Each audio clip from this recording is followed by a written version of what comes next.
howdy. We're here. I'm back. Yeah.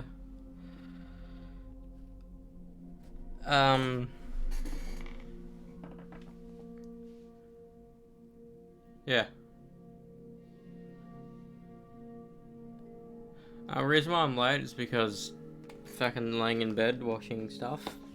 Also because I'm not as in pain as I was last week after the bouldering, but it's still some pain there. Basically, the type of pain you get after doing pull-ups and push-ups, it's there, and it's kind of like when you're in bed, you don't really want to move. So I was just laying in bed watching fucking Code Mako stream for basically the past like 40 minutes. And her entire shtick now, instead of just like interviewing people or talking to chat in her fucking avatar, what she does, she does AI shit now. AI speed dating, and it's fucking hilarious. Cause some of these fucking avatars that they could be generated through Miko suggestions, but a lot of them are fucking hilarious. And every fucking thing pertains to sex, because of course it has to, but it's fucking funny, you know. There's some that look like other people she knows, so it's funny. Like there was a dude that looked like Jacksepticeye, there was a dude that looked like Hikari, there was a dude who fucking sounded and looked like Soldier Boy, which is crazy.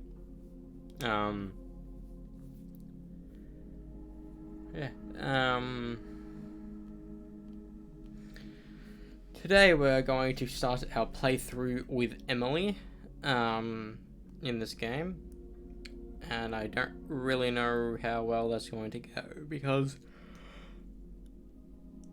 I genuinely do not know if I have to collect everything again, you know?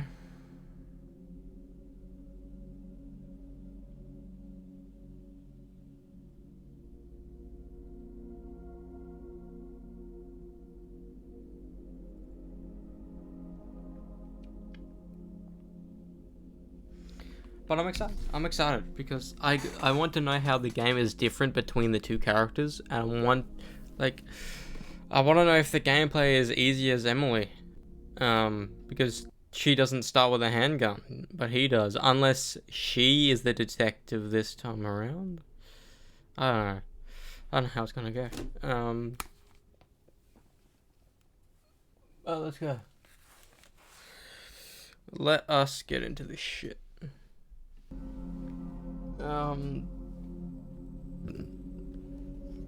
Yeah. Also, I found out today that someone I follow on Instagram, fucking a lot of people I know were front row at Bring Me the Horizon last night. Like barricade. And it's kind of weird because I'm one of my mutual friends we met a couple times in person, but she brought her 15-year-old brother to his first concert last night, barricaded. Don't do that. Don't do that for a first concert. Because either you hate it, or you love it, and you expect every single concert you're going to go to, you'll be front row. That's not the case. The only reason why your people are front row is because they get there at weird times. People, if the doors don't even open till 7, they get there at 6 a.m. to camp the entire time. I'd be miserable that entire day, you know? I don't understand why people do that, just to be at the front. Like, do you guys have work? You know? Do you guys not, have fucking pets that you need to take care of? Do you live by yourself? Like, I don't get it. I never do.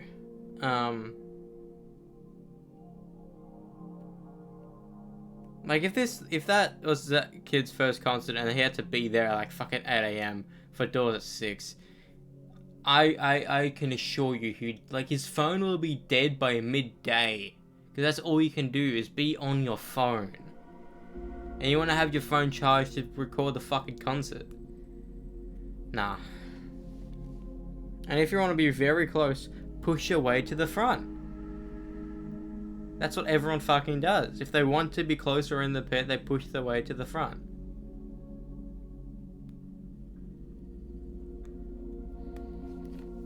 Unless you're celebrities and you stand in front of the stand. Like you sit in front of the barricade. Because that's how you purchase, you don't even purchase tickets. Like the band just knows you personally and you want to see it. That'd be cool. Like, cause I'd rather see your band like that over the barricade than in backstage. Cause backstage, it sure would be cool, but like you won't be able to hear everything properly. You'll just be hearing foldback if there is any. Cause a lot of bands just get in ears to protect the ears plus blare. But hey, let's go. Let us continue.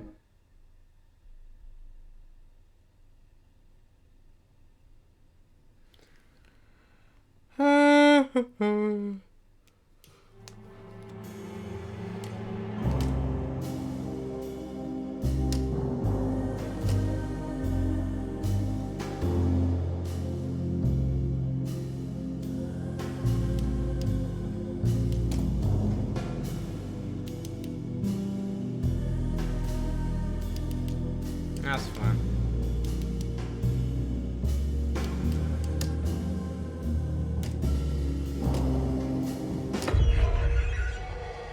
Oh, bro, my fucking back. Back knee's fucking annoying, especially big pimples. I get it because I have long hair. I know that, but it's annoying.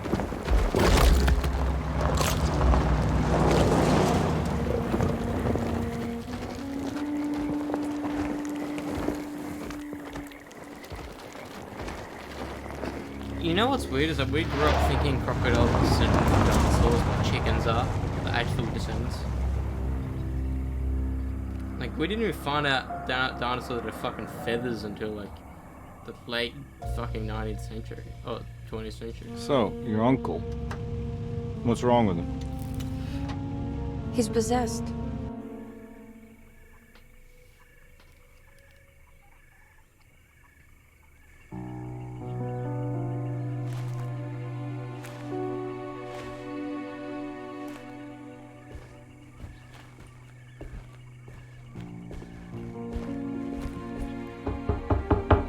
Hello? It's so quiet. Where is everyone? This is a big place. Maybe they're on the other side of the house. Stay here. I'll have a look.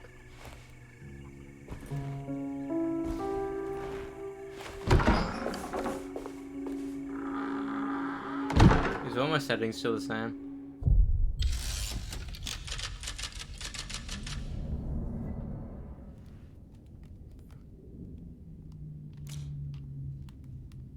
They ought to be.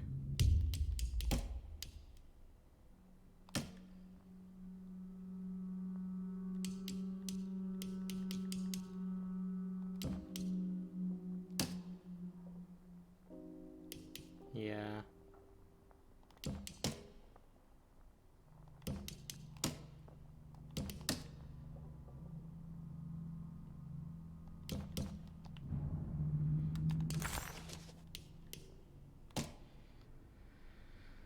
When I get back, John Marcus. Dearest Emily, Derceto is the prey of evil, and now they're all in on it. The staff and all the patients are nothing more than a mindless cult set to awaken the bayou. I see now that it was wrong of me to try to survive the madness of the Dark Man. You will also learn that soon enough. Every hour that passes where I deny him his right to my sanity makes it worse for the people I care about. He perfectly staged his world in order to conduct my fall. And I have to fall, Emily. Stay away, my dearest niece. Stay as far away from Derceto as you can. Someday you may understand what I've done. May God forgive me. Farewell. Jeremy Harwood. Alright.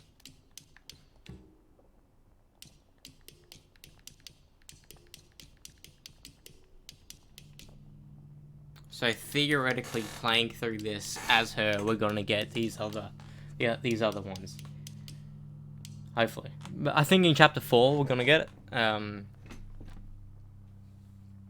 It's kind of annoying that we have to collect everything again as her, from what I've seen.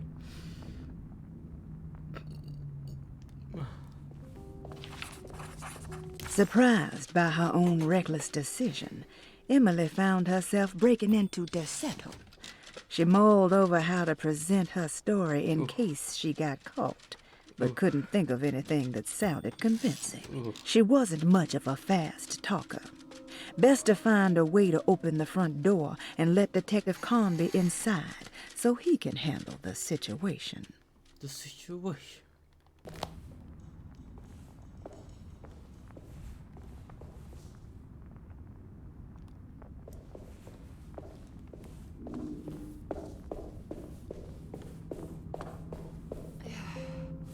What's this? It's weird how we're becoming the detective.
Yeah, he disappears.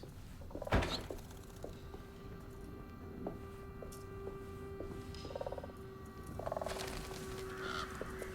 the fuck did the ladder get there?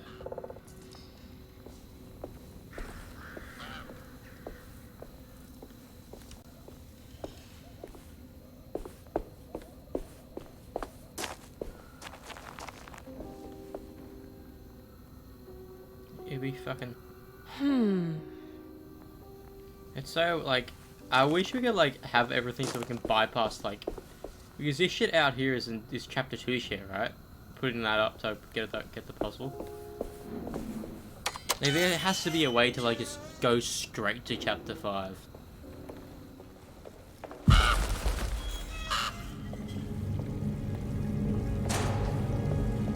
This must be older than Derceto. They've built the house around it. Knowing this thing is alive, like, it makes it so different that this tree is alive. Like, the final boss. Like, we don't even think about it, but, like, if you go around here...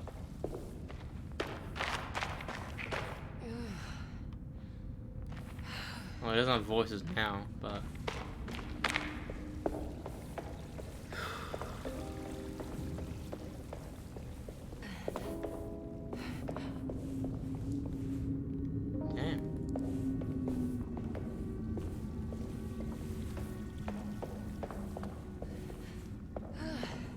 I need the key.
don't just take this. So they got the same script, is what I'm saying. They were thinking. Every day your silence weighs a little heavier. It's been a difficult year for everyone, and many have lost all.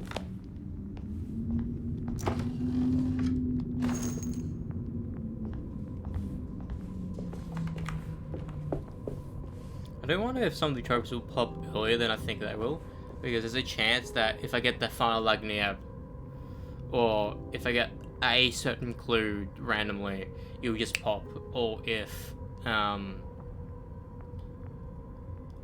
or like in the chatter box, because what I'm thinking is that we need to talk to everyone as Emily, but there's a possibility that we only need to do her special ones to do that, but what I'm thinking is that we need to do everything again.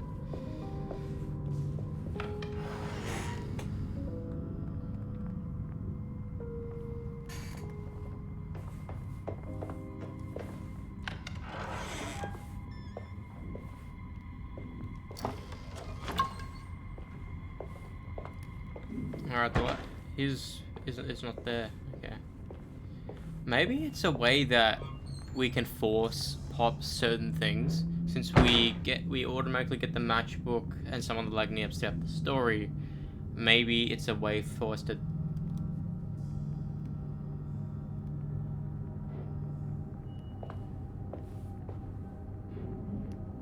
Oh, it's reacting to us. I thought it was like fucking still alive. Okay, so the rat poison. So basically all I need to do is just play the game.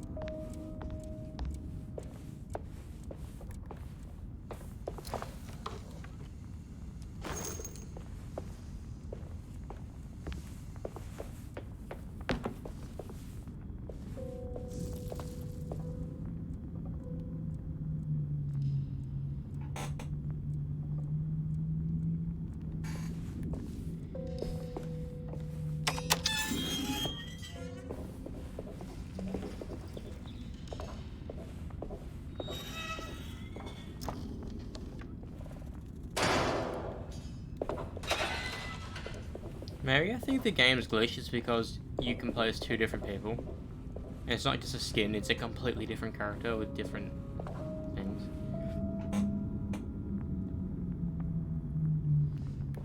Yeah, no, all the Lagniappes we got as David Harbour's character, we won't be getting. But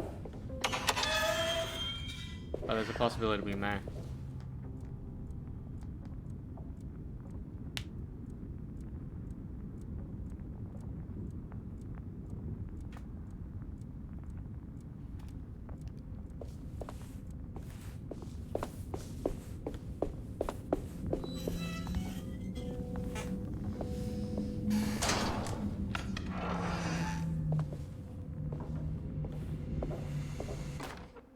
Please do not touch the boiler.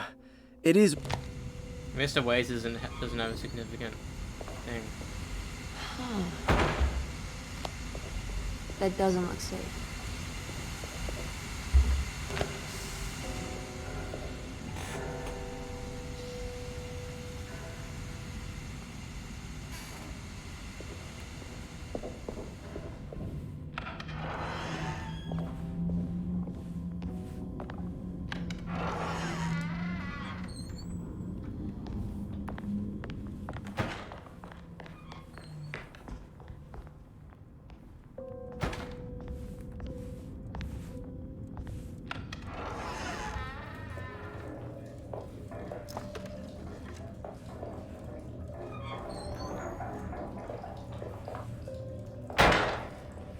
How am I going to complete this game within 3 hours, bro?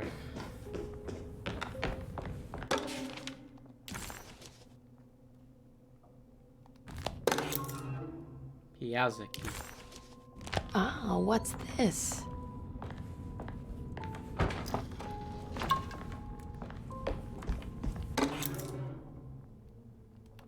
Sunday, June 22nd.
I wonder if you can accidentally get the 3-hour trophy.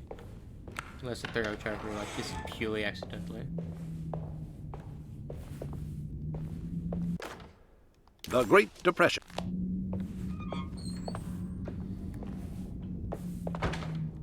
I need the key.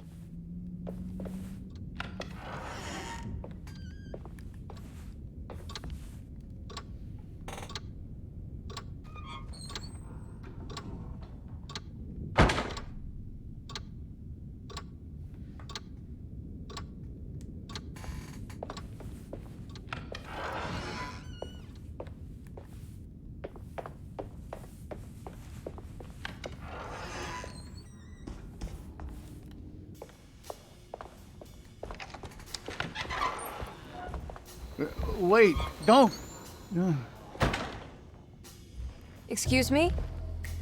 Do you know where I can find Jeremy Hartwood? Of course not.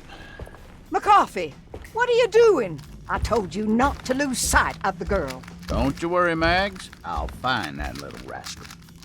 Who are you people? What are you doing here? I'm sorry about all this, but I'm looking for my uncle. His name is Jeremy Hartwood. What are you doing, child? You shouldn't be alone. Go find McCarthy. Who are you? Are you here for the Fay Dodo? Go upstairs now. My name is Emily Hartwood. I'm the niece of Jeremy Hartwood. This is Detective Carnby. The police? Why are you here? No, I'm a private investigator. Sorry to bother you. My client's worried about her uncle. He's a patient here at Derceto.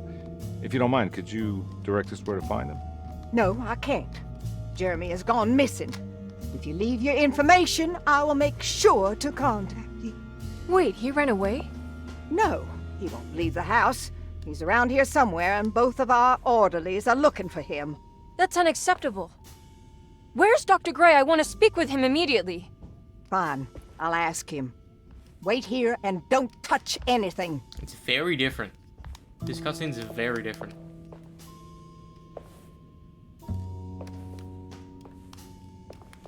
Do you want to see Jeremy's room? Can you show us? Follow me. Grace feels like a completely different character. It's almost like it's a completely different universe.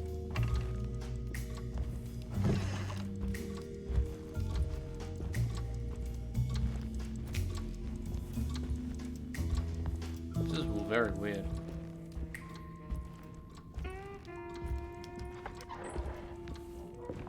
Thank you. Did she just blow a kiss at us? Strange kid. Let's look around, see what we can find.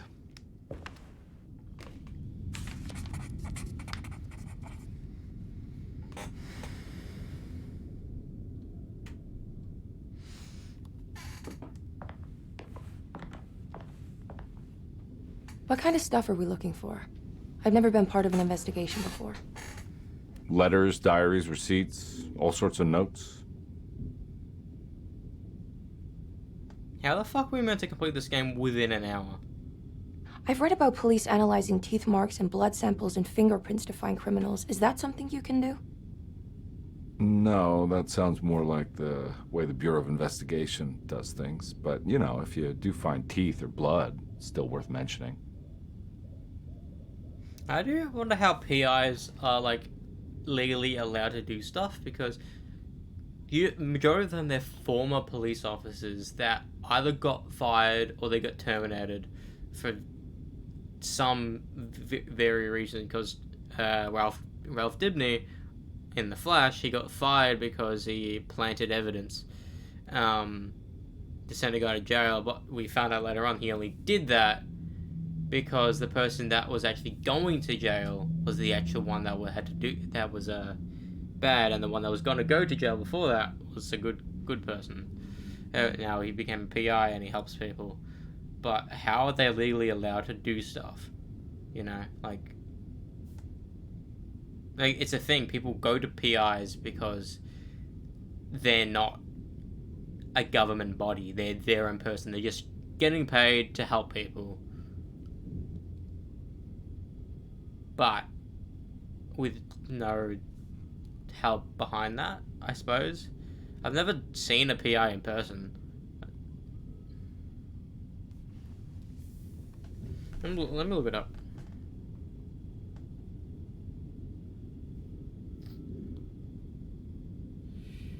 Private.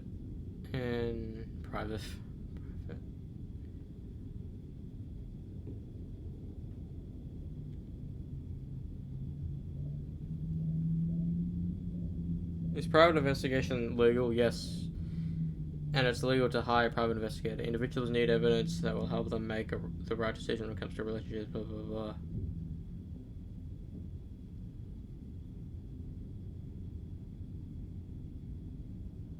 A PI doesn't have a salary.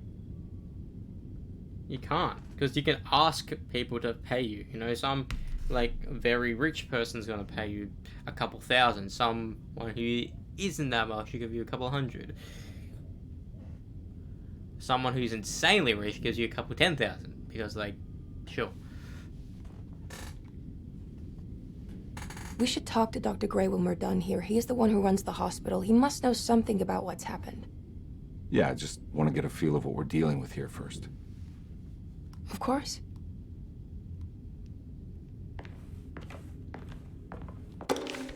Every night the dark man...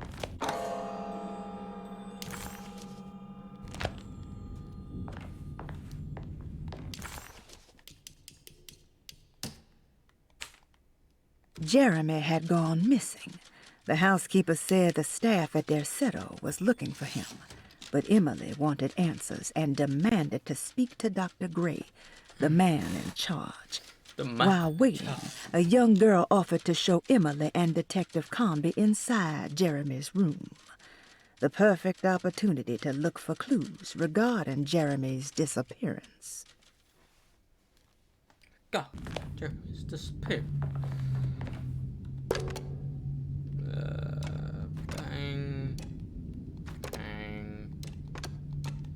Bang. Oh, it's the tree.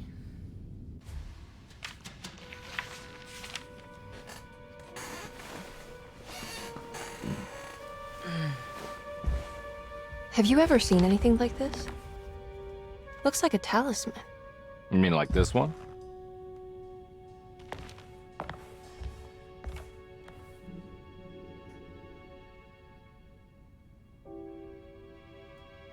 Can you find me a knife to cut the canvas? I want to take this with me. You want to take the painting? Sure, I'll find one.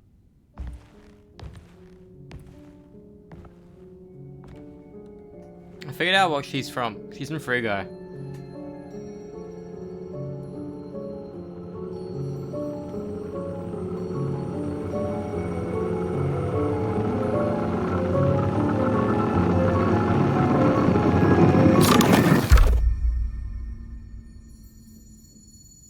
I found this tube as well. Should keep it safe for you. Do you want to carry it, or should I? Miss Hartwood? Emily? I'll take it. Thank you. We're done here, right? I'm not sure. I don't know how to do any of this. Listen, I think we should talk to Dr. Gray. He must know something about what's going on around here. Okay. Let's do that. It's also setting up, like... Come on, I don't want to be here all night. Narratively, it's going, like, at a similar rate at the other story is. Detective Carnby? Where did... Not his... That's not the part...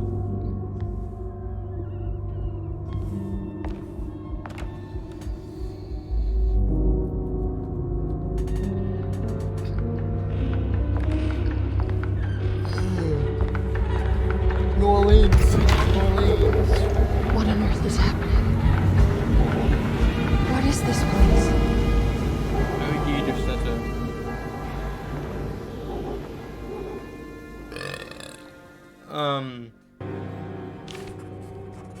Emily had never seen the French Quarter quite like this, dark and alien.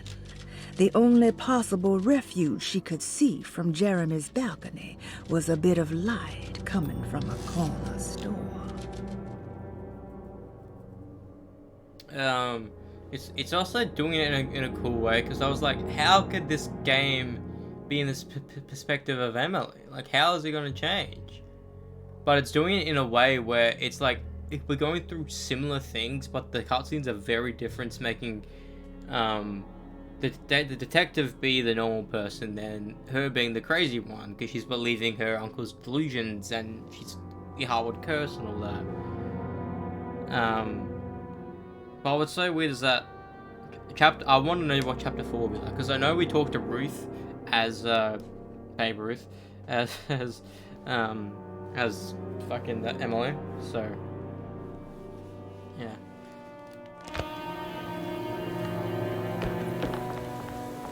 So I cannot wait till we unlock the fucking shotgun, bro.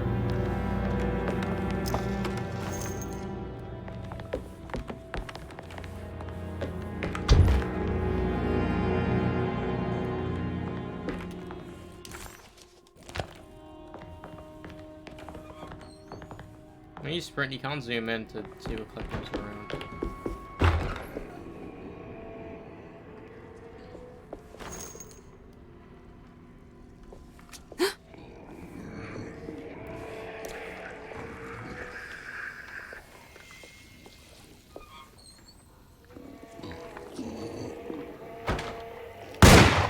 Shit. Shit.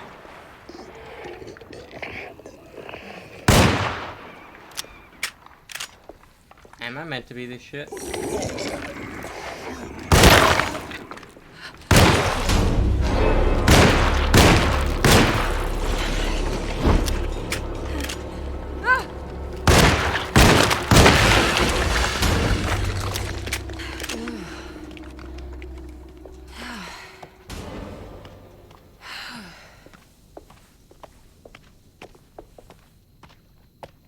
Where'd the other one go? What? Uh-huh. Also, I had fucking... They used 10 bullets. It almost feels like when you progress through the game, you get stronger and stronger. Even though you don't have any upgrades in this game.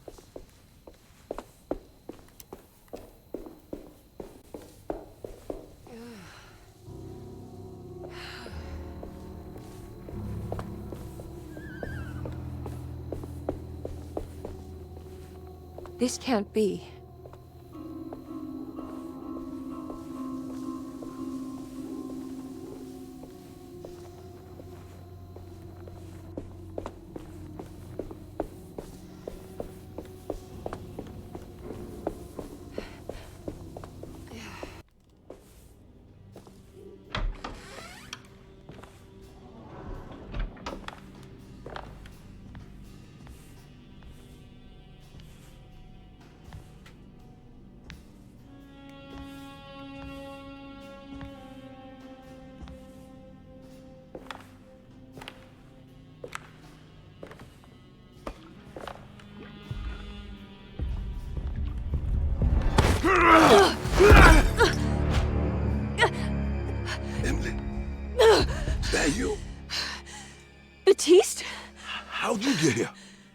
I was back at Derceto, looking for my Uncle Jeremy.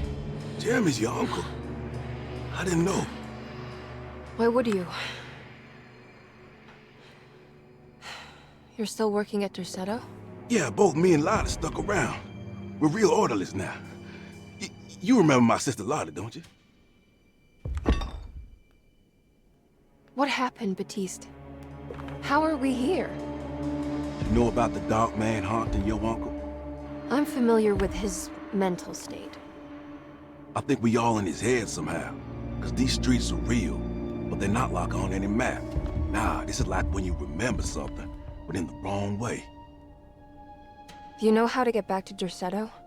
I'm not safe here. Truer words have yet been spoken, Mrs. Marcus. Don't call me that. It's Miss Emily Hartwood. There's no reason to call me anything else. I'm sorry, Miss Emily. I'm just trying to tell you like it is. This place ain't safe for no one. There's evil hiding in the dark. How do I get back? Only Jeremy knows how. He has this juju necklace guiding him. You mean this talisman? Mm-hmm. Just like it. He says it's been protecting him ever since he got it from Miss Jackson down the street. You know where it came from? Have you been there? I was there no more than 1 hour ago looking for Jeremy. Locked it up to keep the ghouls from getting inside. You can have the key if you want. Thank you. I'll take a look. Stay safe, miss.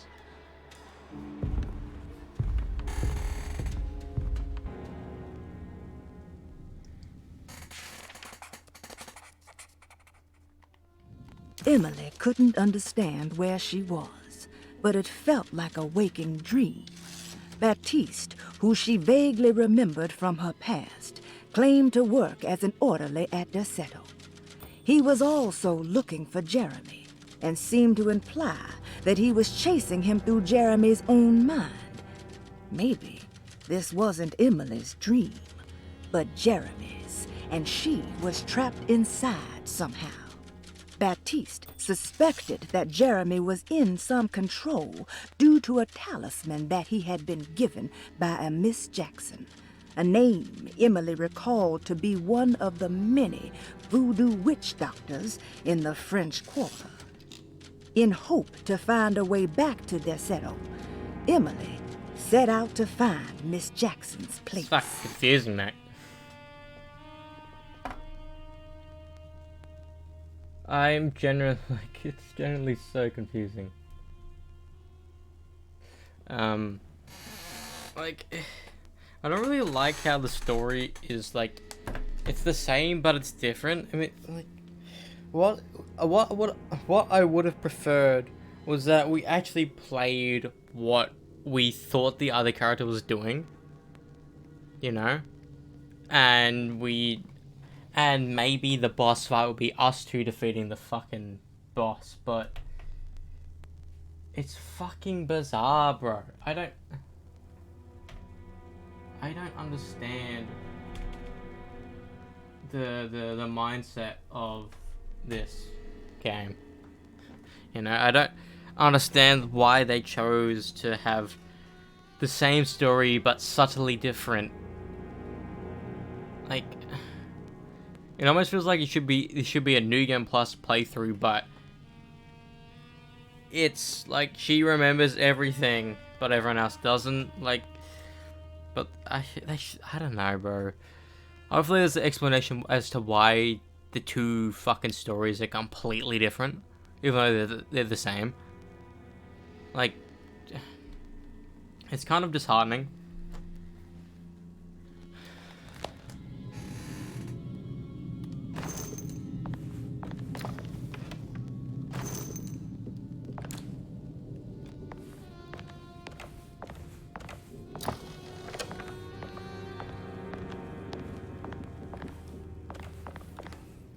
Are you staying here?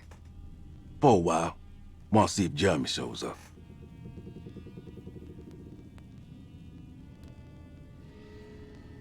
Your sister. She also works at Derceto? Yeah, she the one who got us jobs.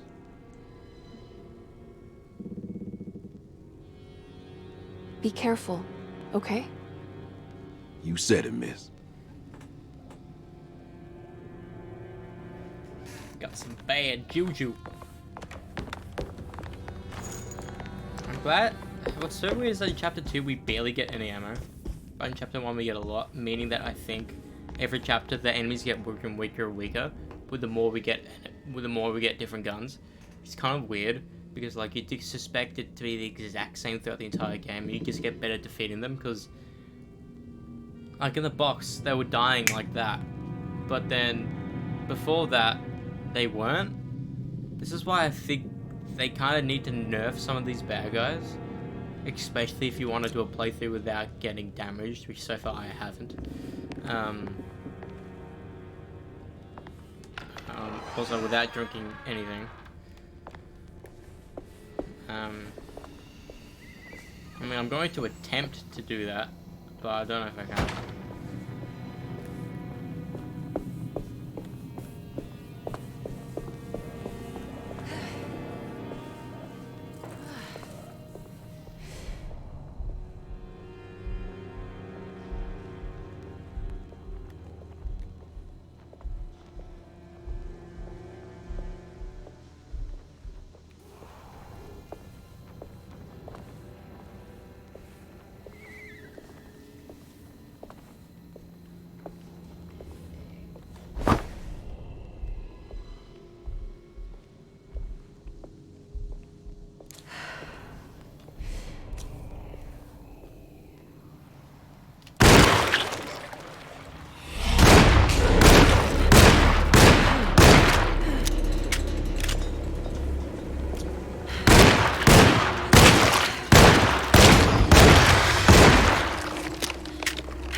I guess playing on easy and will make it easier, but still.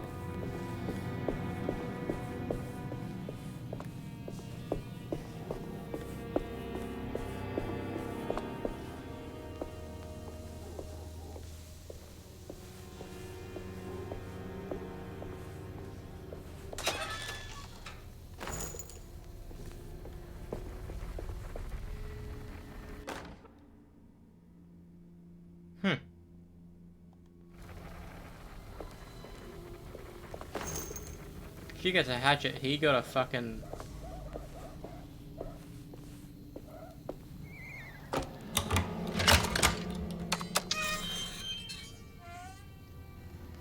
Do-do-do-do-do.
Another one.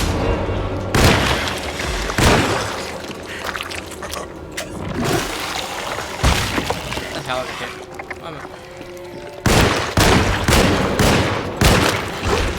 Ow.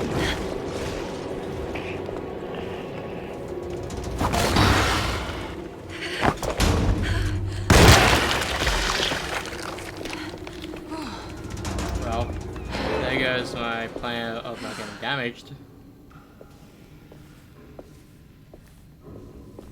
Any fucking time, any fucking day.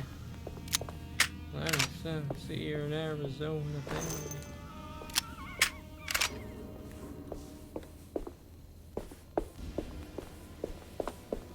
I mean, this playthrough I don't really care about it, but...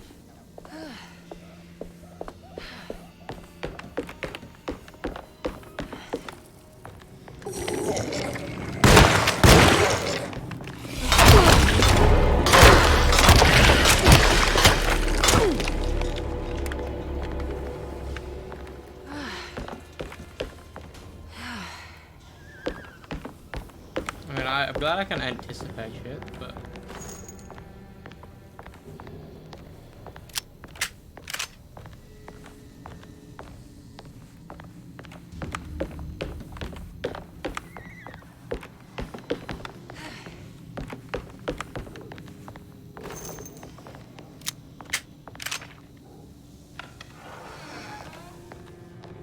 This must be Miss Jackson's place. Let's see if we can find out more about Jeremy's talisman. Emily found this waking dream disturbingly persuasive. If this was Jeremy's world, what did that mean? Was the Hartwood family suffering a literal curse? Was the dark man, that ghoulish specter haunting Jeremy, an actual supernatural being? Emily pushed her thoughts aside and focused. She needed to find out about the talisman and get back to Derceto. Get back to Derceto.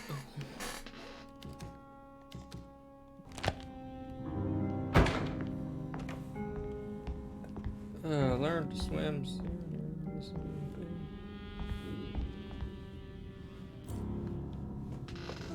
It looks exactly like Jeremy's talisman.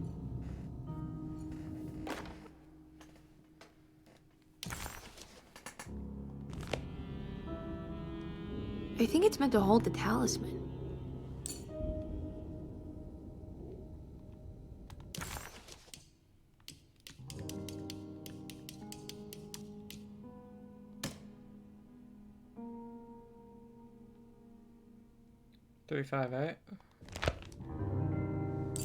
I'm not sure what numbers I should use. Maybe there's something in Jeremy's notes.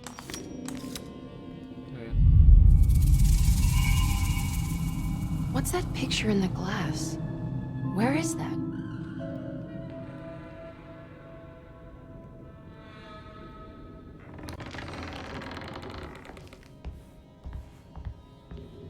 It's right here. Good to see you again, Miss Hartwood. Mrs. Thompson told me you were here. She also alerted me that you brought a detective with you. I'm very curious to hear what this is all about. You don't remember me, do you, Miss Hartwood? We met at your family's house in the Garden District, when your uncle was about to be admitted under my care. No, I remember. Sorry. I'm not really feeling well. Oh, well, in that case, have a seat. Let me make you a drink. I don't seem to have made much of an impression on you. On the other hand, I can vividly recall you and your parents. Because of our cheerful disposition, I'm sure. You are far too intelligent to think that. You come from a joyless family, Miss Hartwood. The only amusement I took from my visit was discovering that the young lady's drink was an old-fashioned. Very astute. Is that supposed to make you seem attentive or intelligent? Whatever you prefer. Are you ready to tell me why you are here, Miss Hartwood? And why you brought a detective? I received a letter from my uncle. He seems certain that he was in danger here. If I find out you're treating him badly, I'll be taking him back with me to New Orleans. Really? Is he going to live with you in your tiny garçonniere? That would be a spectacular way to ratify your spinsterhood. Because you are well aware that your father would never let him back in his house. No, I have it. Maybe you can bring him back up north. You've been wanting to move back for quite a few years, haven't you? You always preferred your mother's side of the family. Jeremy is free to leave with you. I won't object. However, there is one problem, as you might have learned. He is, in fact, missing.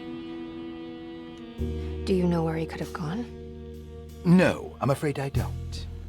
I have my staff looking for him. I'm sure he will show up eventually, especially if he learns that you are here. He is quite fond of you. What can you tell me about his condition? I never heard a proper diagnosis. What is your medical opinion of him?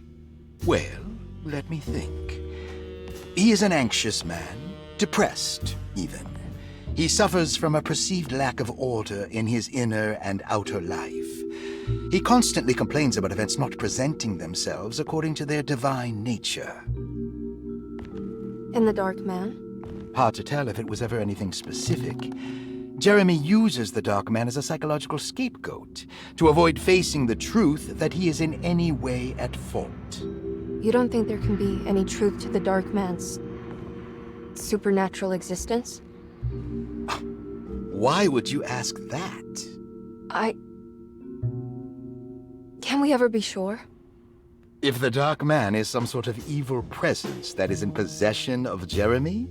Well, I assure you, any evidence that you experience supporting that claim is purely delusional. Don't get caught up in mass hysteria, Miss Hartwood. You wouldn't want to take your uncle's place in this hospital, would you? I'll be leaving now, Doctor. I need to keep looking for my uncle. Do so, Miss Hartwood. I'll let you know if he shows up. What I don't like is that it's not like it's not a hospital. It's more like a fucking hotel.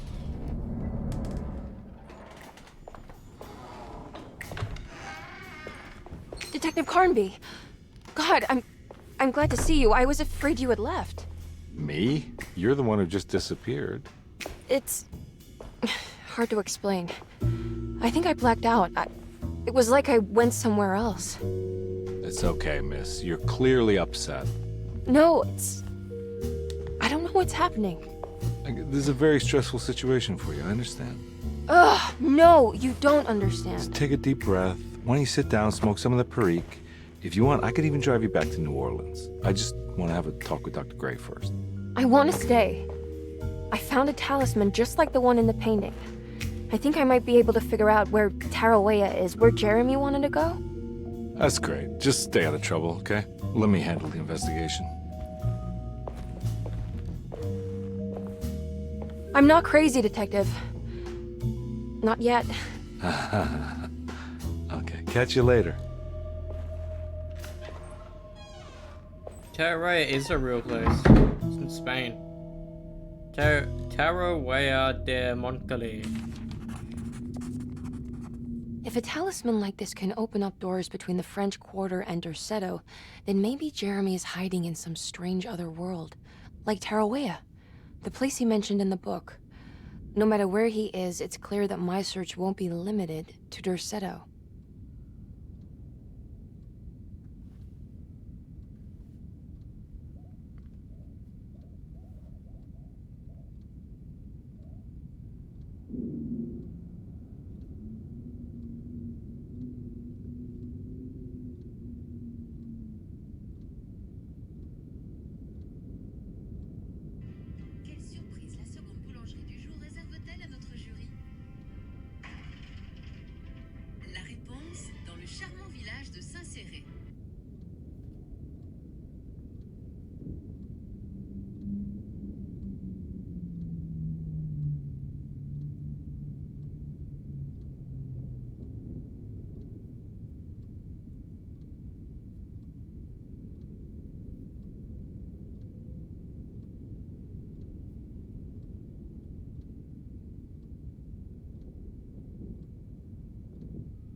I thought the photo I found was that famous video of the cat running into the door in like a French like bakery commercial.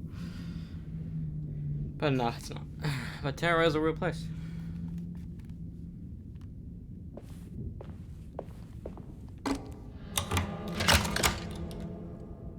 And that's what I want to know is like we're getting shit in the place that we use in the real life. So I don't understand if everything is fake. How is that happening? That must mean everything's real, right? Saw your notice in the boiler room.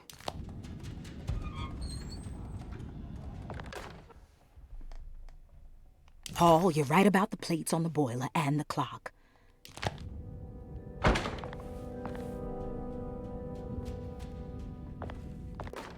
Dr. Elmore Lee Gray is Deceto's chief doctor.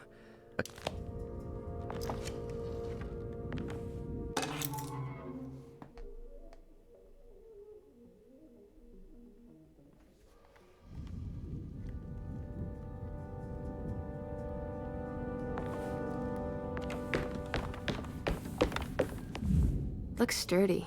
Doubt I'll be opening this.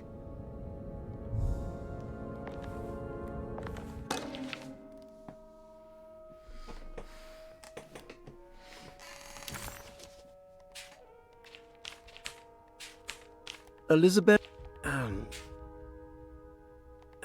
Ruth Talon, 29 years of age.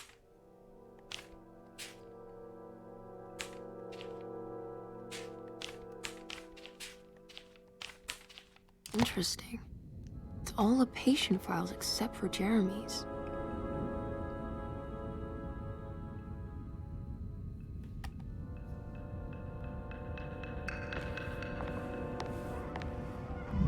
Looks sturdy.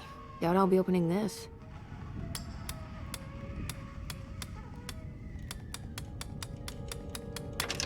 Oh wow, I can't believe I guessed the combination. I must be so...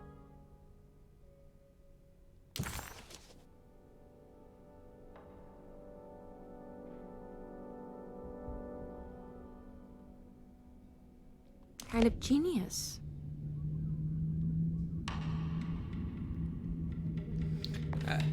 Like, the detective one makes more sense. Hers, she's like being sarcastic. Oh, wow, the player. Whoa.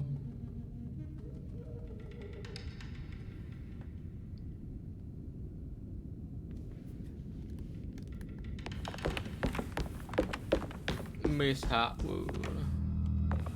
I need the key.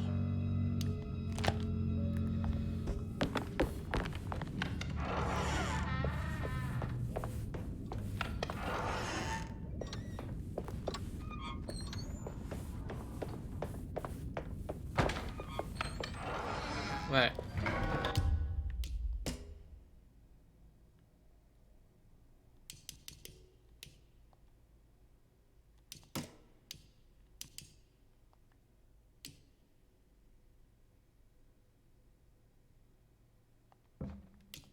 How long have we been playing as her?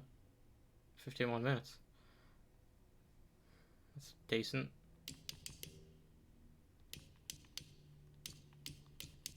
Same length of time though.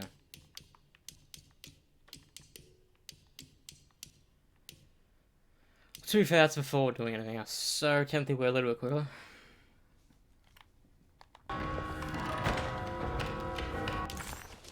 Despite making a fool of herself in front of Dr. Gray and Detective Conby, Emily felt surprisingly invigorated.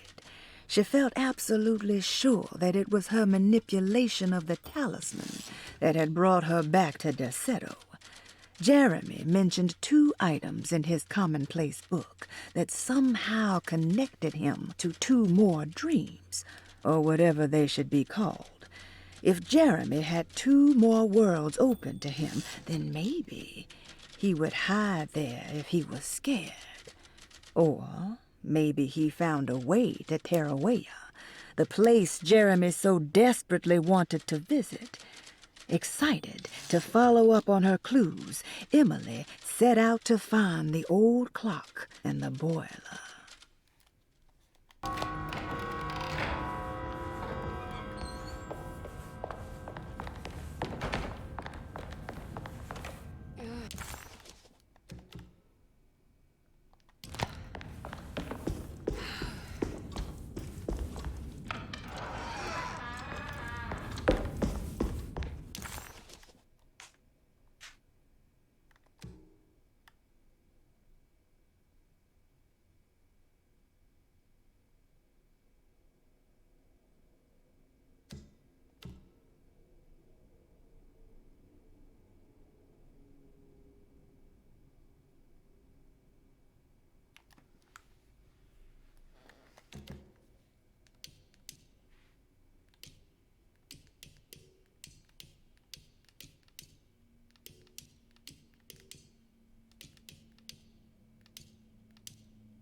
I don't believe that this...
exploded. How fucking original. But hey, at least you're not boring. That's something. But hey, Miko, do us both a favor and don't do that again. It's not exactly the most attractive quality in a person. Pathetic. Just fucking pathetic. Oh, Miko, you're so fucking adorable. But hey, at least you're not— Are you actually a tsundere, Gerald? Oh, Miko, you're so fucking creative. But hey, at least you're not boring.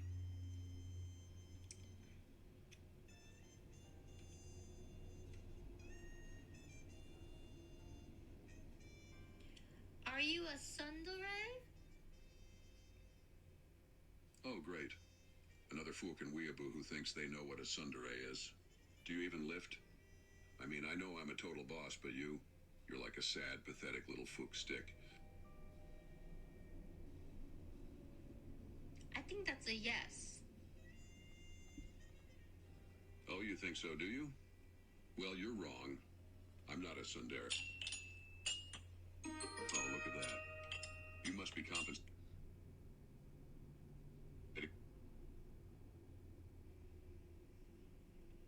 I have a big dick. Oh, please. Like I'd believe that. You're probably just trying to make up for your lack of intelligence.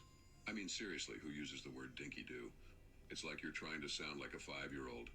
Grow up, little boy. I'm a girl! Well, well, well. Look who's playing the gender card now. That's just fucking great. You know what? Another I'm gonna slap you with my big hands. Oh, that's cute. You think you can slap me? You're adorable. You know what? I'll give you a chance. But don't say I didn't warn you. Bring it on, little girl. Miko slaps Gerald. Oh, you bitch. You actually think you can slap me? Me? Gerald _ Super Mean Verdian? The greatest caveman of all time? You're just jealous that you'll never be as awesome as me. But hey, at least you tried. That's more than I can say for most people. This is so romantic. What is this, the fucking Twilight Zone? I don't know, but this is so romantic. I think me and Twitch chat are just falling in love. Player, you are such a... Now get out.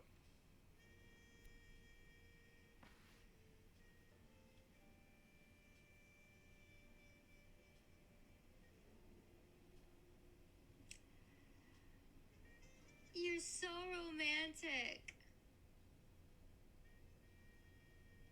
All right, listen. Bish, we gotta wrap this up.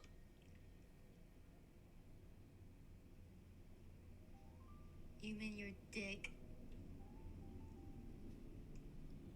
Oh, how original not. Bish, just get out already.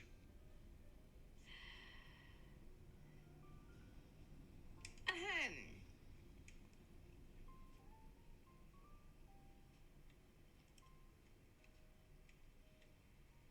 Gerald really likes to lick periods. Fuck you, Beach. What a fucking stupid thing to say. What the fuck is wrong with you? But you loved periods yesterday. Oh, that? That was just a fucking joke, you fucking idiot. Don't you have any fucking sense of humor? You don't like period blood anymore? Listen, Bish. I don't give a fuck about period blood or any other kind of blood. All I care about is that you're a fucking weirdo for bringing it up. Wait, Chad, do you remember the period blood? Type 1 in the chat if you remember the period blood from yesterday. Tampaxia, type 1 if you remember. How can we forget? In one of the books, like an early version of Berserk before they and the rune, it was so it was still like this, but imagine that instead of having sharp points, it was rounded. So it was like a half figure of 8 kind of thing.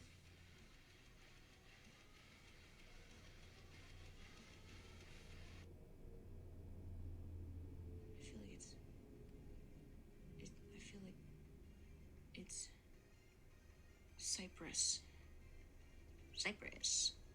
Cyprus. Viper. Hits from the bone. Anyways, continue.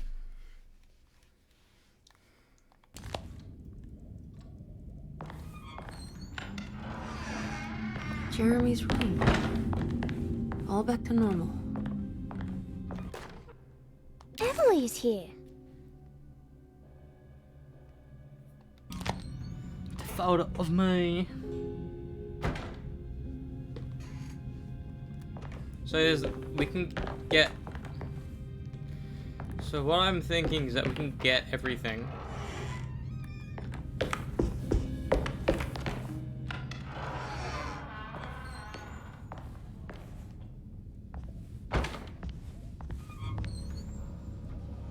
We can get everything. Because does everything.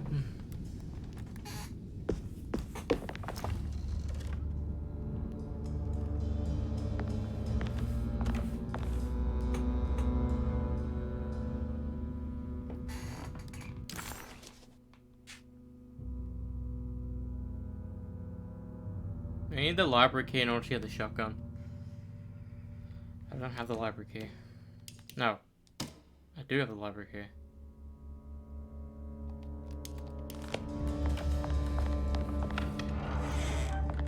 Let's fucking get the shotgun.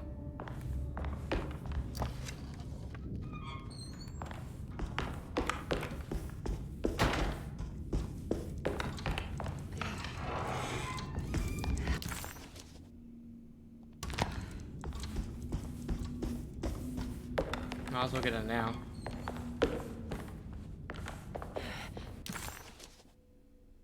It's gonna be a bit confusing as to why we get it so early, but it's fine.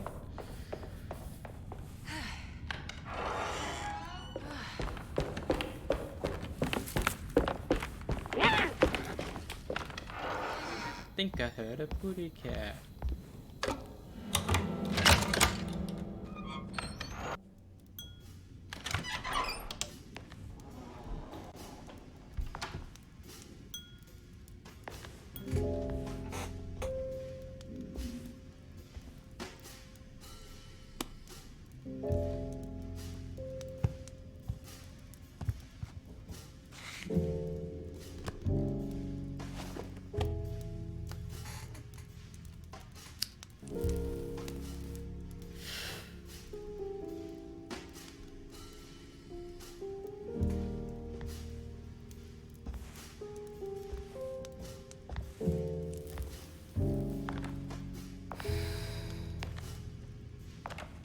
Good evening, Miss Hartwood. That is your name, isn't it? I would be terribly embarrassed if it wasn't. You're right. Emily Hartwood, Jeremy's niece. Nice to meet you. Ruth Talon. Knowing everyone dies is fucking hilarious. Checking our ass out. Is that Perique you're smoking? How terribly quaint. Maybe so, but I like it. Would you care to share some? That smell is making me feel very nostalgic.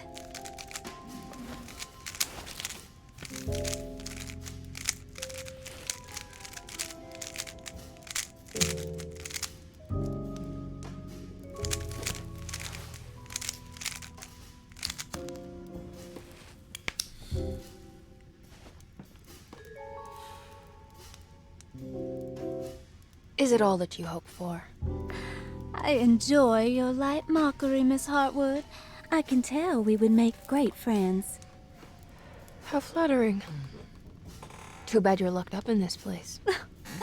Your insincerity is really refreshing. I wish you were mad as I am. Then you could stay. Give it a few years and I might just be. Lunacy is one of my family's few privileges. Oh, good. I'll be looking forward to it.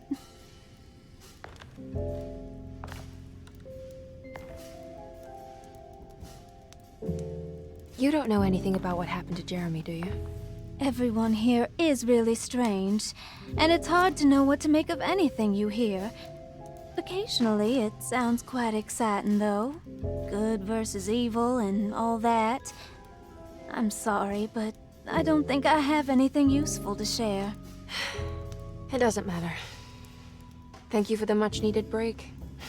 Bon voyage. I've never seen a smoker just throw out their cigarette like that in full because they wanted to.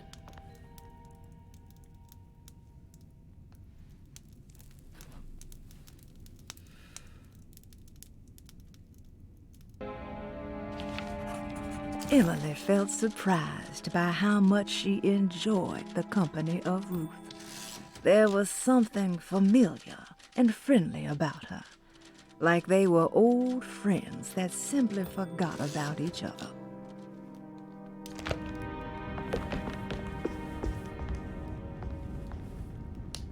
Are you reading anything good? A Brightness from Afar by Lord Boleskine. It's actually not bad.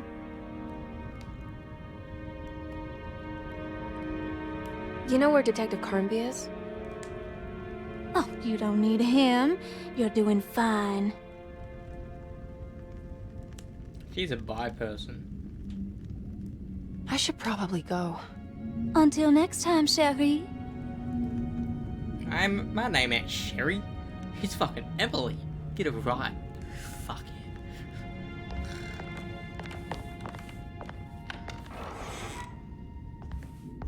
Thank you. Come again.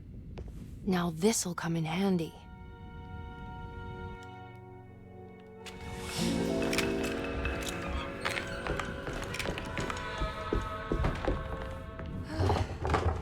It's blocked. What?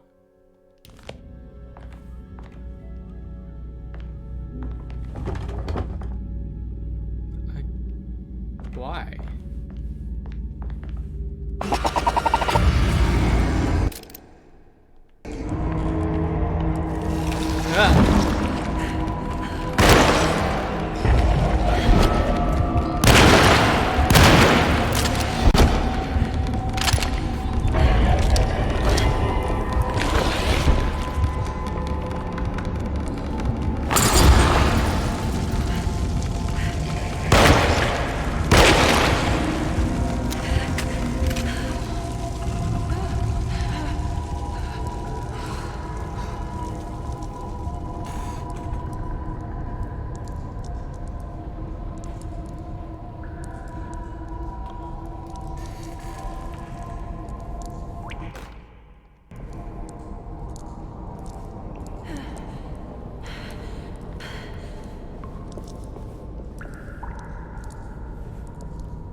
Okay, that wasn't so bad.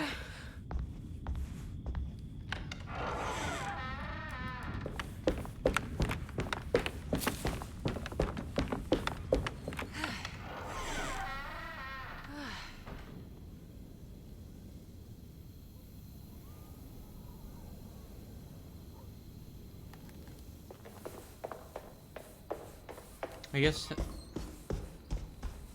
don't do anything with the talisman just yet, I suppose.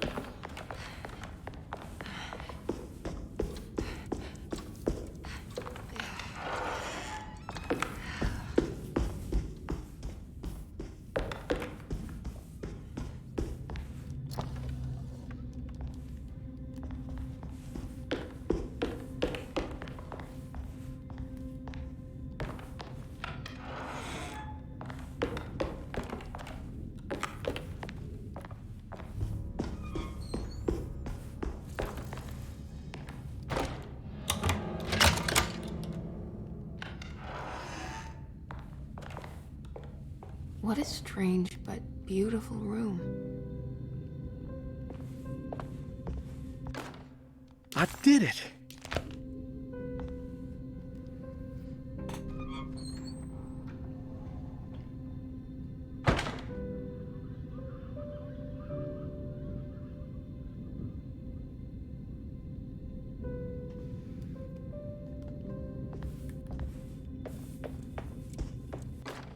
Will I need to remember how to get...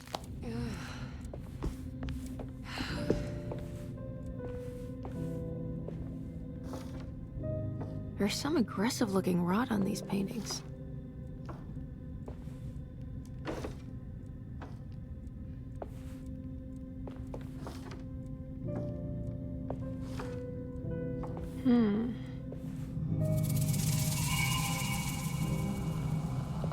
William Franklin Nora.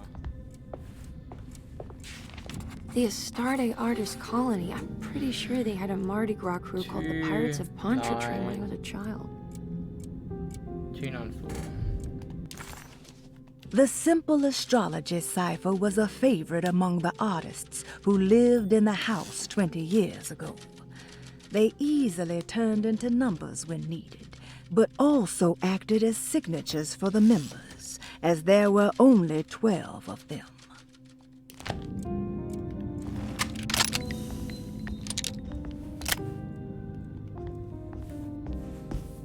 What was it? William Frank Nora. 294.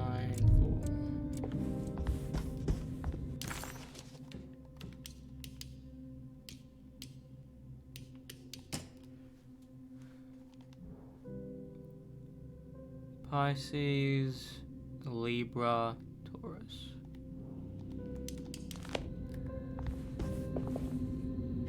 Are these zodiac signs?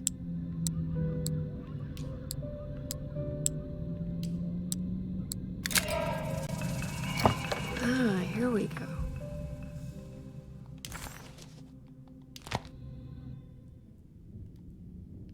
Alright, did that.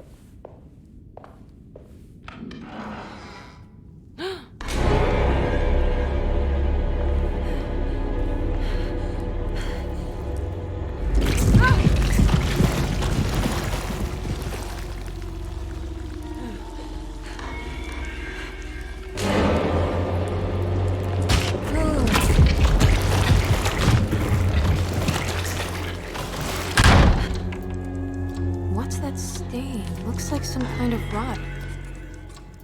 Suddenly, Jeremy's bleak dreamscape devoured Emily, drowning her in dread and darkness, only to moments later spit her out again. What had happened, and why? Was that her doing, or did someone else make it so?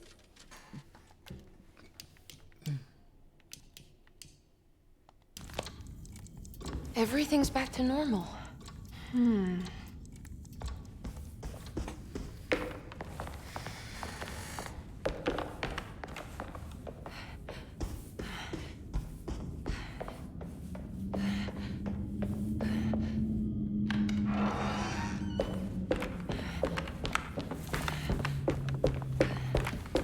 mean, I kind of hope with that area we can just shoot at little dudes.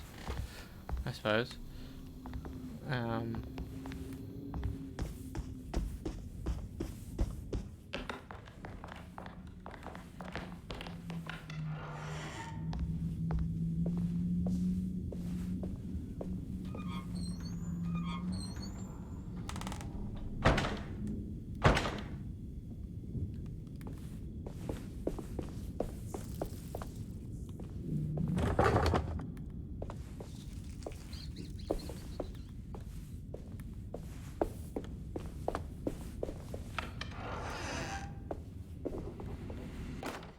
You know, Mr. Waits, I saw a piece of the plate that Liza brought.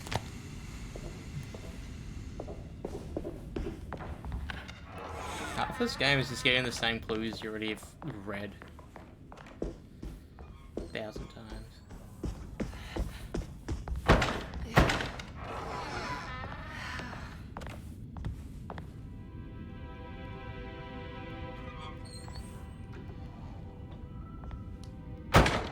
She's still here.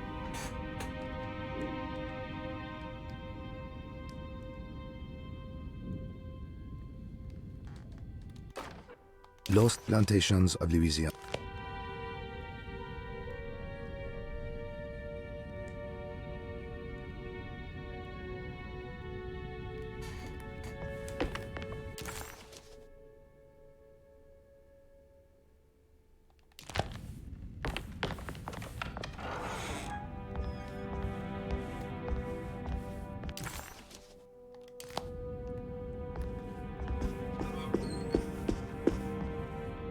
It's wet shut.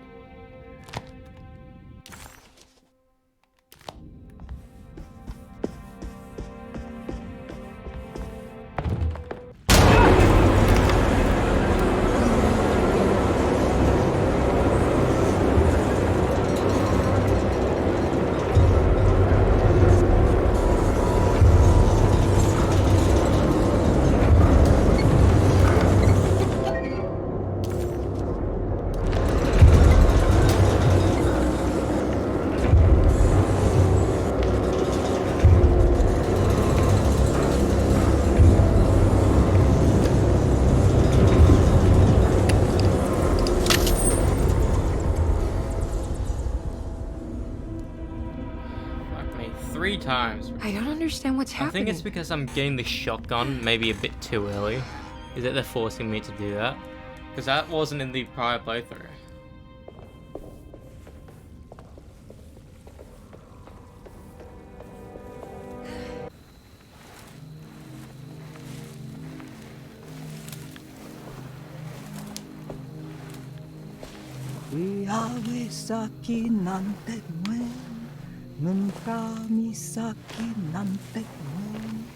Men le ingénie man yo de What are you doing sneaking around? You almost scared me to death. I'm sorry. I didn't mean to disturb your ritual. I wouldn't have guessed voodoo was in practice at a place like this. The doctor may be all about science, but I know these roots have power. Do you know what's going on here? I have a feeling Derceto is cursed. I trust him. There are several players with stakes in this game. Derceto isn't cursed or blessed. It's a battleground. And it would all be a lot better if you could get your uncle out sooner than later. That's all I'm trying to do. I wish you the best of luck, Miss Harwood. I really mean that. Now, if you'll excuse me, I need to look after my gumbo. Why do you girls do this sometimes? Is it some like etiquette thing?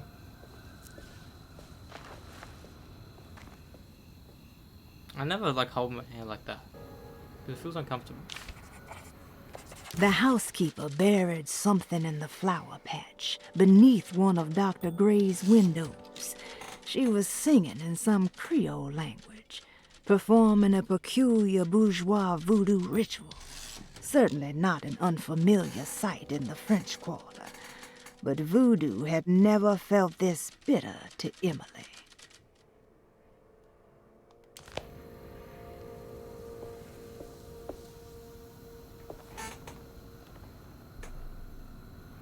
So, the mummified cat would have been made more sense for her.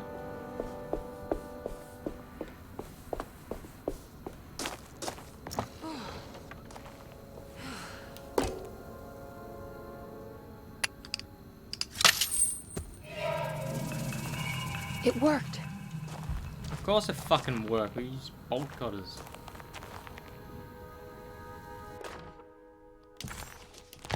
What's this? Fucking hose, bro. Fucking hose. What's that?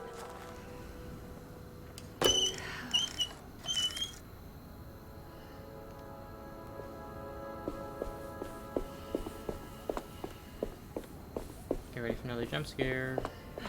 Hey, dude.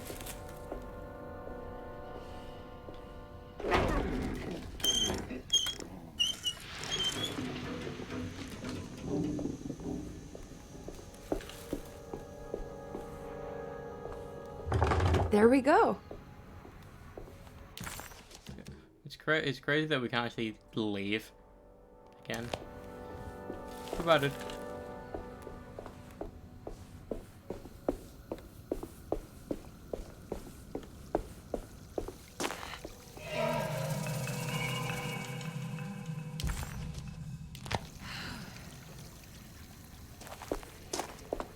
This is gonna be locked.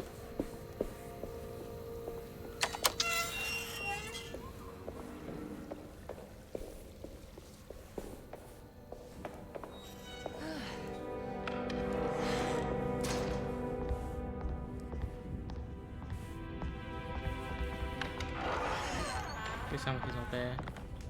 Yeah.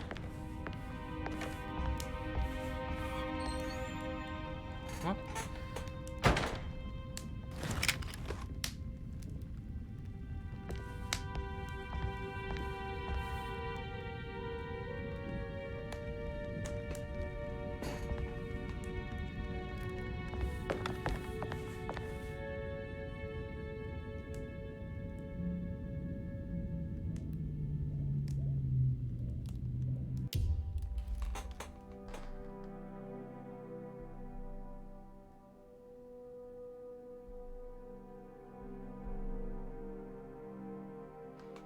I'm meant to be getting a Legni up right here, but it's not coming. It's not there.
We already have it. That's why it's not spawning.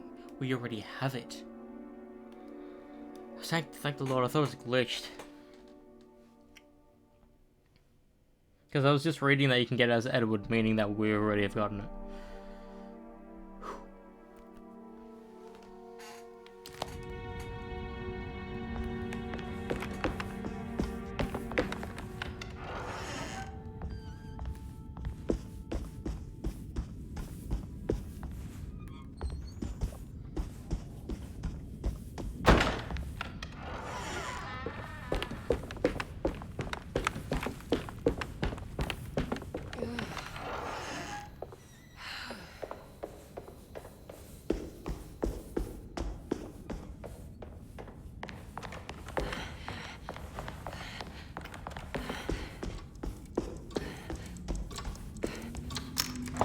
This must be the clock mentioned in the Commonplace book.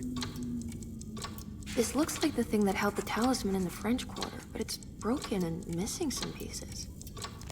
The old clock was an intricate machine with eccentric astronomic motifs, but nothing appeared particularly unusual to Emily. But then she discovered a large decorative plate that reminded her of Miss Jackson's ritual bench, where she had configured the talisman to open the door back to Derceto. The clock's plate had unfortunately been sabotaged, but if she could piece the plate back together, she figured she would be able to repeat the procedure and maybe open up to another world.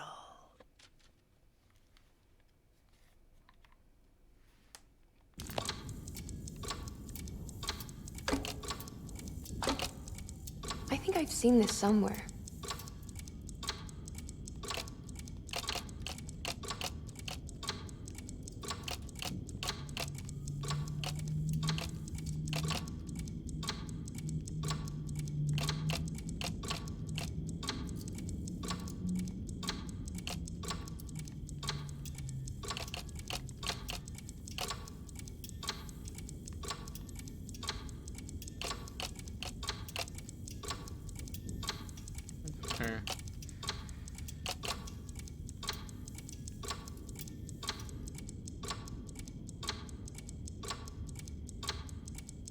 There was something in the Commonplace book about this. I know, I just...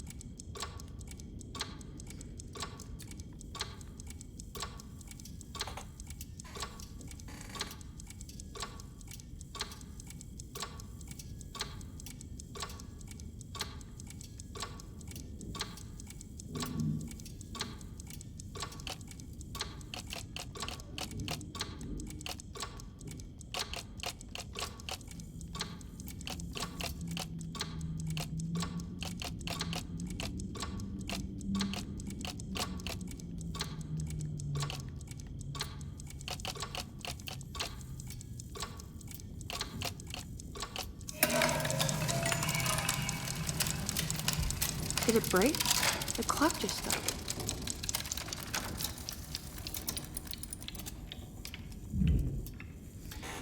Six big.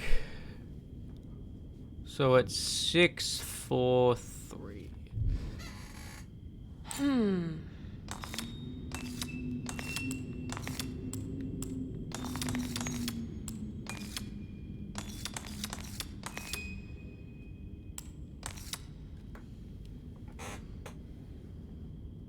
It's showing me something.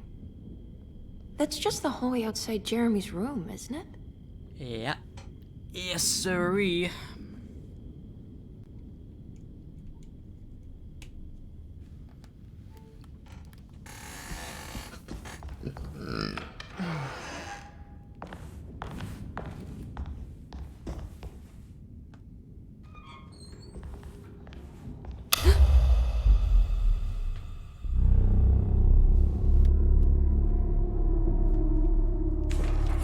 Emily deserved a sense of triumph, but she was too on edge to appreciate her success.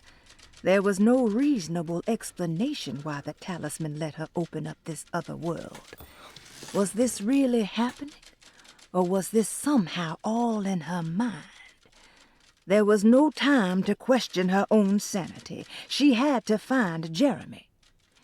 If he was here, she thought, would she find Jeremy in the hateful mound?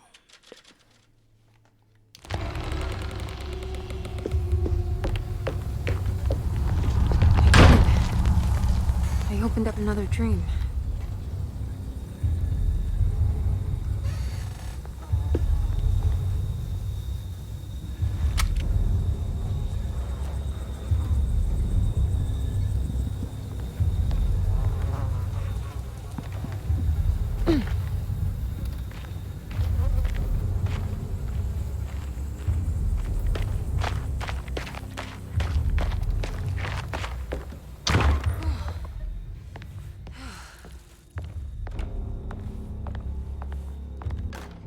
May 1923. Monday. All okay. Ready for delivery. Maintenance.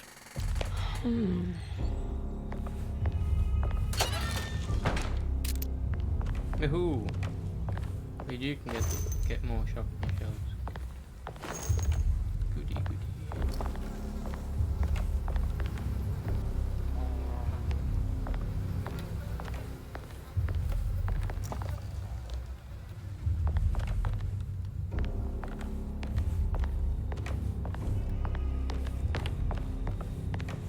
I need the key.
I know we ruined the chance, but I'm already damaged, so...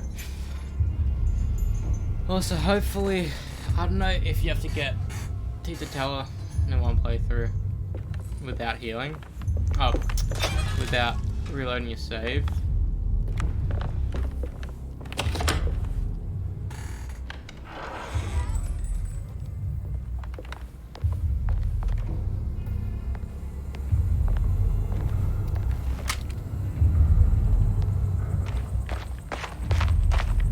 Having this shotgun this early in the game is such a fucking delight.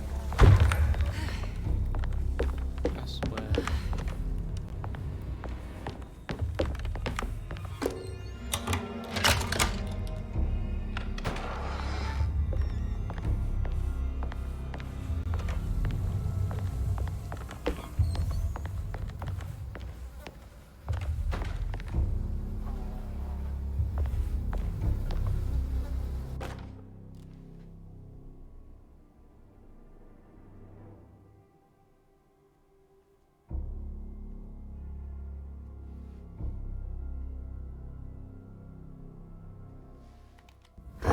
Here we go.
It worked.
Yeah.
Because I think you can get the shotgun later game.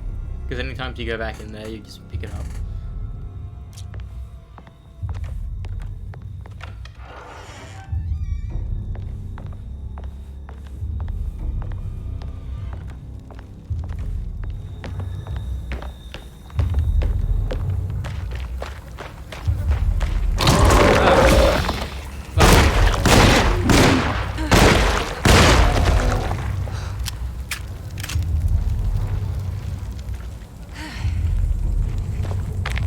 I can break this, I just need something to hit it with.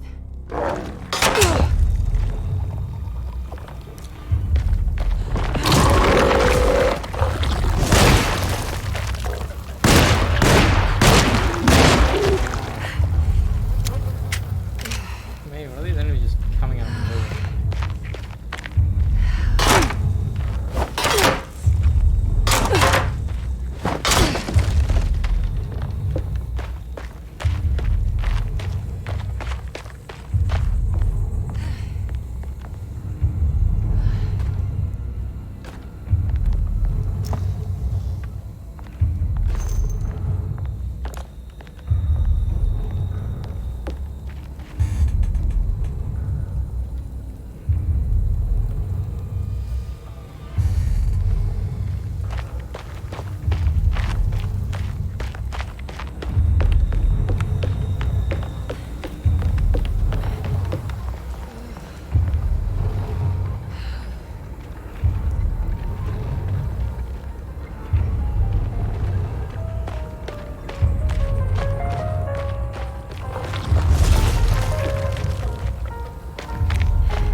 places like these is to get more ammo.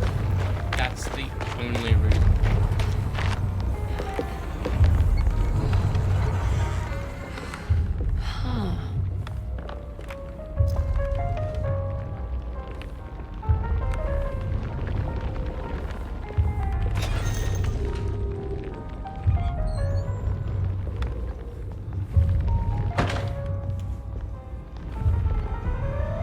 There should be an upgrade system in the game where you can upgrade the amount of ammo you can carry. Because I can only carry 27 bits of ammo. Shotgun wise, I think only 10.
Damn it, there has to be a way to get to the other side.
Now what?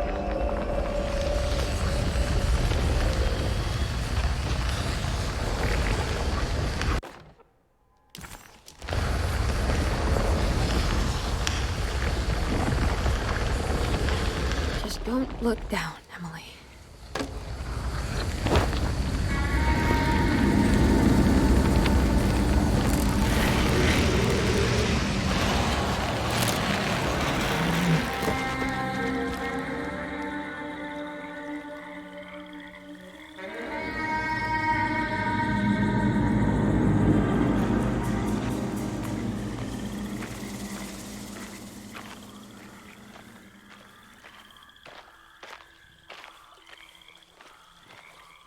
Remember, we're gonna get that dog to spawn out here. That's what's gonna happen.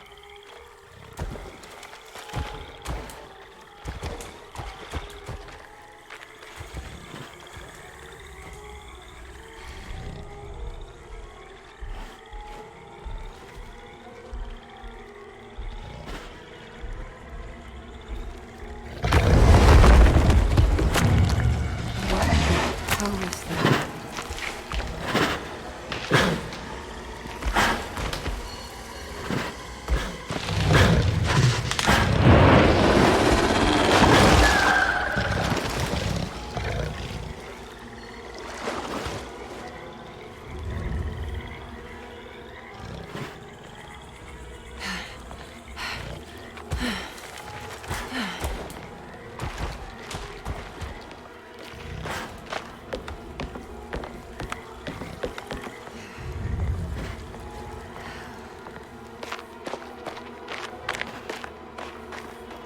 It's the hateful mound Jeremy mentioned in his book.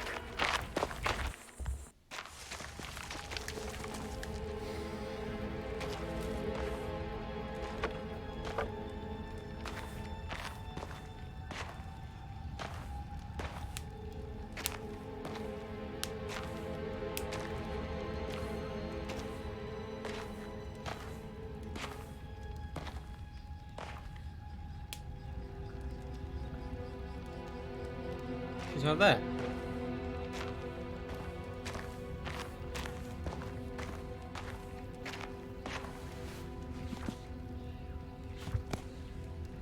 Jeremy, you dropped your...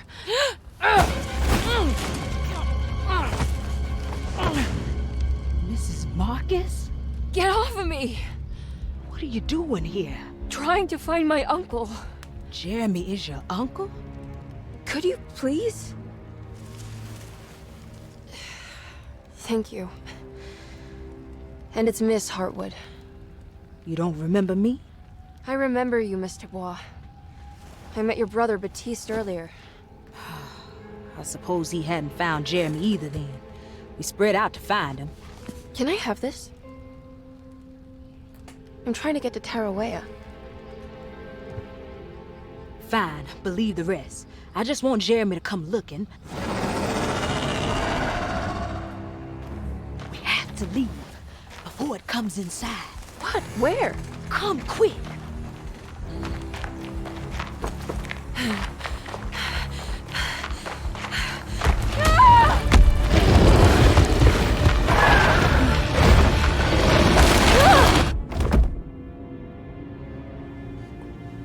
Oh, God damn my soul.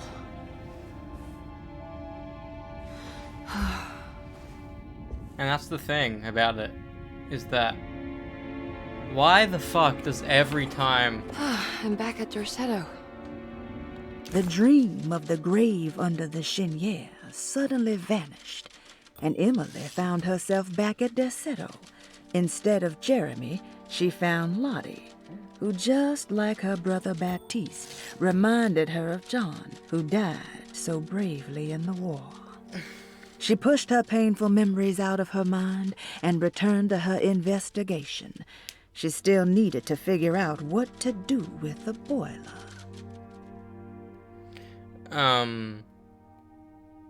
Yeah, that's the thing, like, why does every single time they find another human being, they try to sedate them? I honestly believe they're trying to do it to be the sacrifice. There has to be, because when we encountered them before with the detective, they knew it was the detective. But then when we did it as Emily, they knew it was Emily, but every time they tried to knock us out, either with that thing from Batista, hammer thing or whatever, and the sedation with her. Like, why are we, like, is Jeremy trying to be, was Jeremy the initial, like, one or not? Because I thought it was just, like, at the beginning of chapter 5, you're led to believe it's inside your head. But then the boss fight happens and you realize everything actually, either it did happen or something fucking even weirder was happening. Because there has to be like, it can't be like Infamous where like only one of the routes is the canon ending, where usually the good ending is the canon ending. That's why you can't play as Cole in Infamous Second Son, because he died at the end of Infamous 2. There's never really an ambiguous ending. I mean, there kind of is an ambiguous ending, because in Infamous Second Son, at least, if you're not fully bad or not fully good, you don't get the full ending, and when you're fully bad, you come and drop on the Comish people. I have to remember what it was. Then I remember Deslin. That's how Jack Sabago said it. Delson. We protect our own. I still find that crazy. Like, it's like you begin the game trying to save everyone, then at the end of it, you, even though you're upset Reggie is dead, you kill everyone.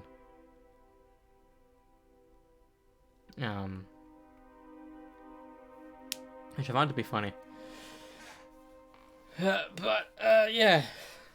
Like, there needs to be a way for, like, if there's going to be a potential sequel, I don't know, the game so far has been received well, but then people don't want to get the platinum because it's notoriously glitchy. People don't want to get play the game because the character animations is fucking atrocious. Like, this feels like an early PS4 game, if anything. It doesn't feel like a PlayStation 5 game at all. Which is, I mean, I get, like, it's from a dev no one knows, but still, like, it's like a AAA title. You know, everyone knows Alone in the Dark. Everyone knows David Harbour. You know?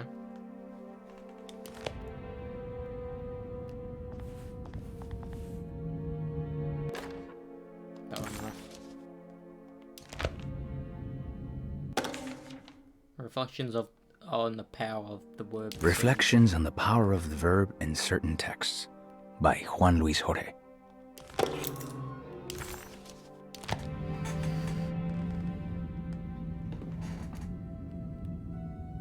I mean, we can get the shotgun now, but It's wet shut. It worked.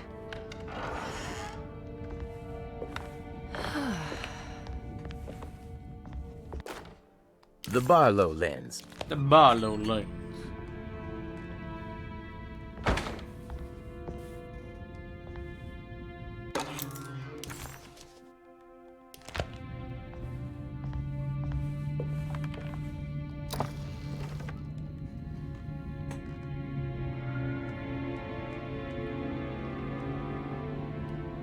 So this is where you can get the shotgun.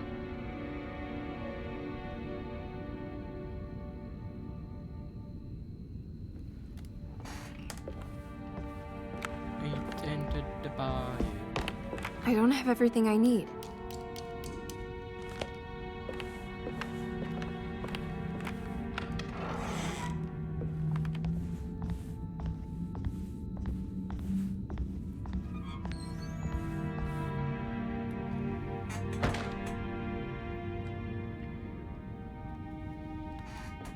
Where's the cellar door?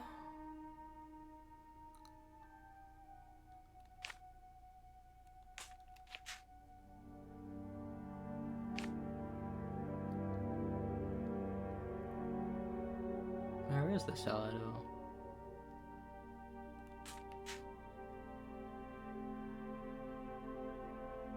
Ooh, it's down there.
I guess this works too?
Jeremy?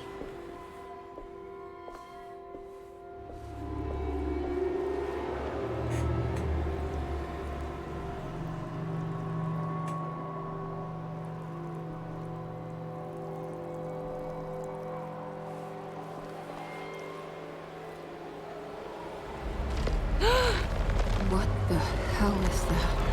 Eyeballs, bro. No, they're not. What? There was a dead body in here. Did I just imagine that? The body of Deseto's clerk transformed into some eye-clad abomination before he suddenly disappeared. Surely it was all in her head. A horrible vision planted by the dog man. So,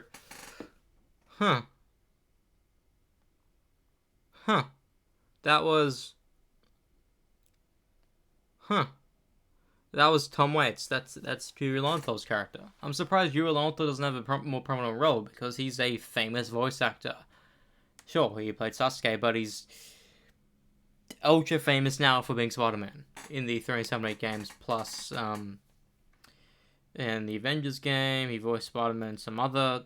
It would have been equally amazing if he voiced Spider-Man in the Invincible show. Or, I mean, Josh Keaton being Spectacular Spider-Man is pretty fun too, but...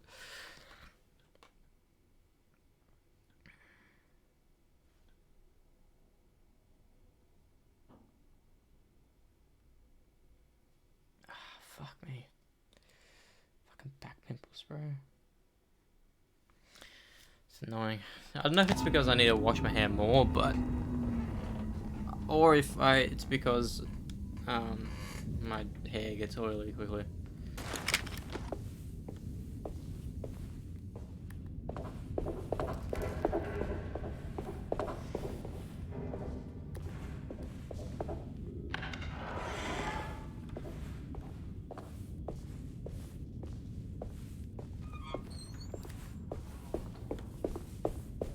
I wonder, maybe we can't open that anymore because we can only do it as Edward, because we had that thing with her before.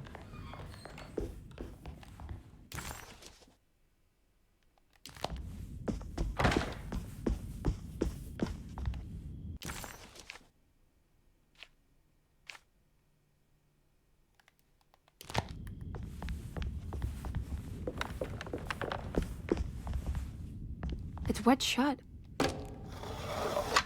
It worked.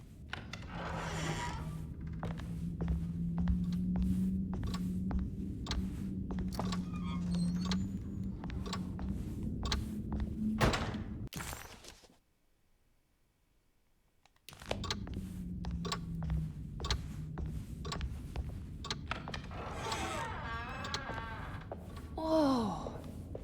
Oh, so this is where that boss fight happens. It's here. We enter through... not this door. We enter through a door that's like here.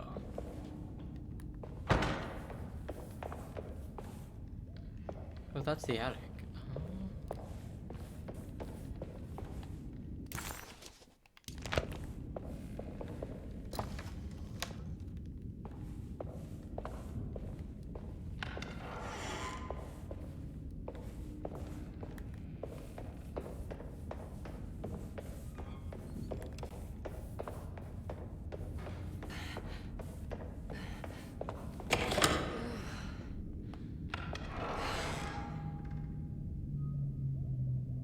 Ah, really? Fuck you.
Oh.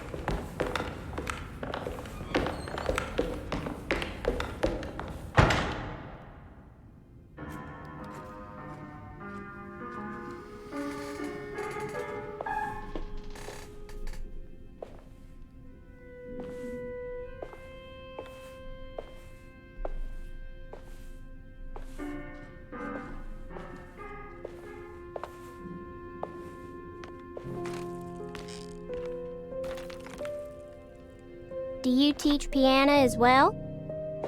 Huh? You're a governess. Did you teach those clawing Casino kids how to play the piano? How do you know about that? Just because grown-ups don't notice children doesn't mean we don't notice you. Yes. I taught them some piano. Are you any good at it? Not good enough to play a broken one. It fell from the attic. Brought half the ceiling down. It was Jeremy's fault, wasn't it? Nobody knows what happened, but you're not wrong.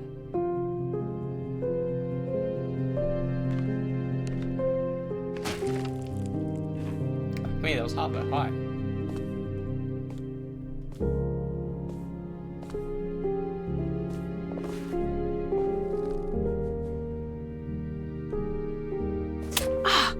What are you doing?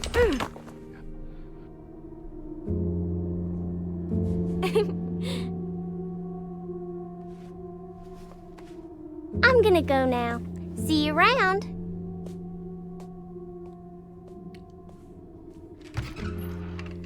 So that's why the syringe is just on the ground. From the other playthrough.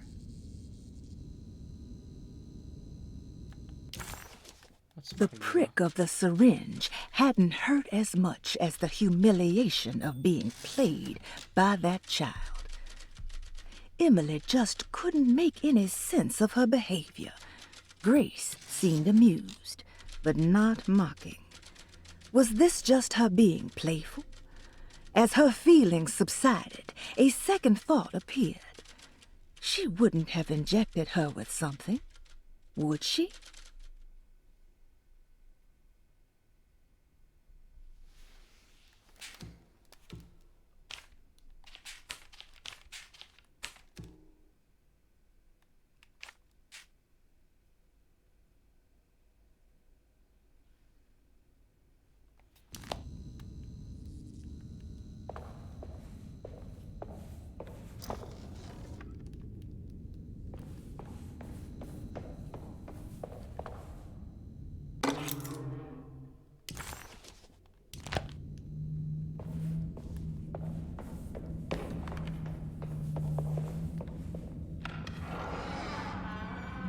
Ugh. There's more of that unsettling rot. On the commonplace of evil, there lies virtue.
glad this game isn't like Resident Evil to the point where like we have to be scared everywhere we go. We can still shoot and shit, but like...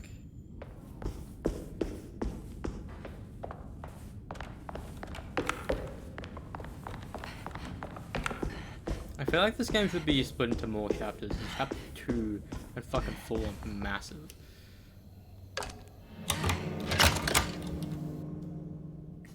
Come on, Grace. I'm too tired for games. I'll even let you play with my jackknife. Oh, good evening. You haven't seen a little girl by any chance, have you? I don't think so. You would have known if you did. The only kid crazy enough to be in this place. She's not in her room then? That would be a first. Always running around causing trouble. She's very hard to pin down, that one. You want a sip? I'm good, thank you. Well, I should be going then. Unless there's anything you need from me. I just want to find my uncle before anything happens to him. Oh, don't worry, miss. He'll show up. He is much too lily-livered to kill himself. Why would he? It's his greatest ambition, didn't you know? Take care now.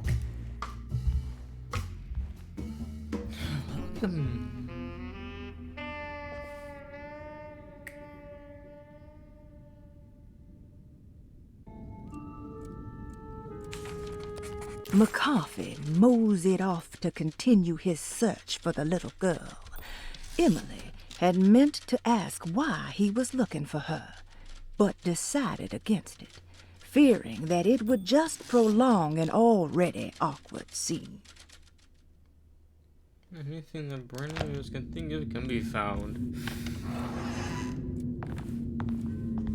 So this is Grace's room. Cute. Don't you worry, Grace.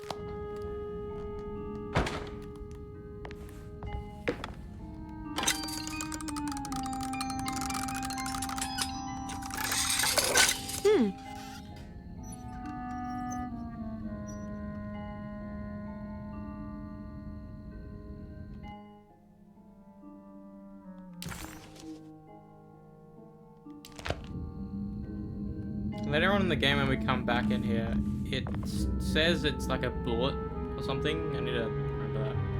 Don't know when we'll be coming back here.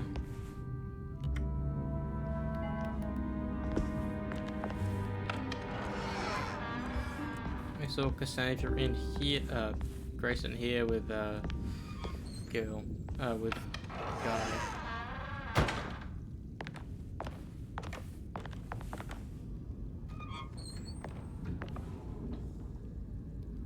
This must be the great Cassandra Beauregard's room. I'm not sure what I expected. Maybe Miss Beauregard, I picked up your... something more extravagant?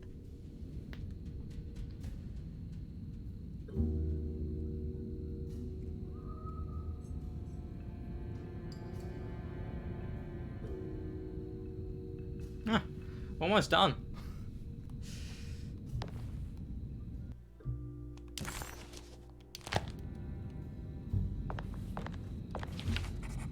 What's that?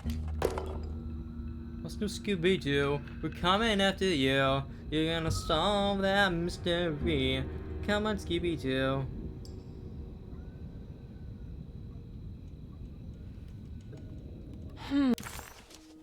The medicine bottles had stains of rot on the labels, suggesting some greater shape. They just needed to be put in the right order. But for what purpose? For what purpose?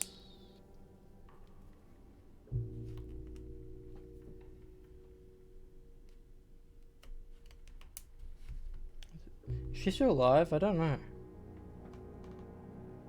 No, she's not.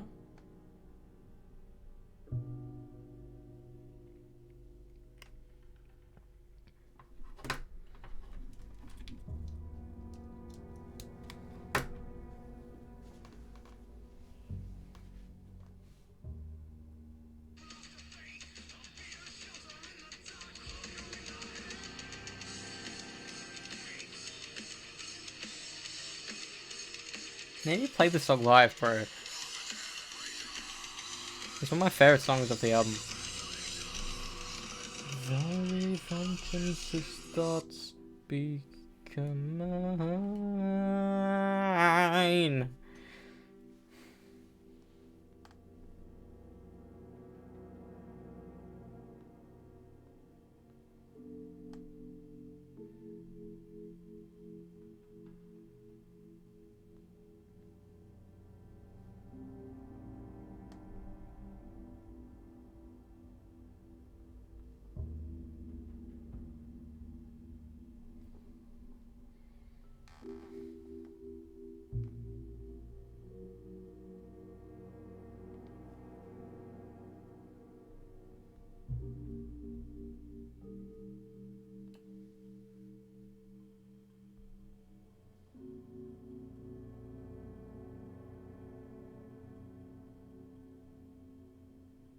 This is gonna be ambiance. I can easily know. Fuck me, I'm so annoyed my back is fucked.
I just watched a short about how unpaid internships or even internships as a thing is shit, but I'm forced to do it in order to graduate.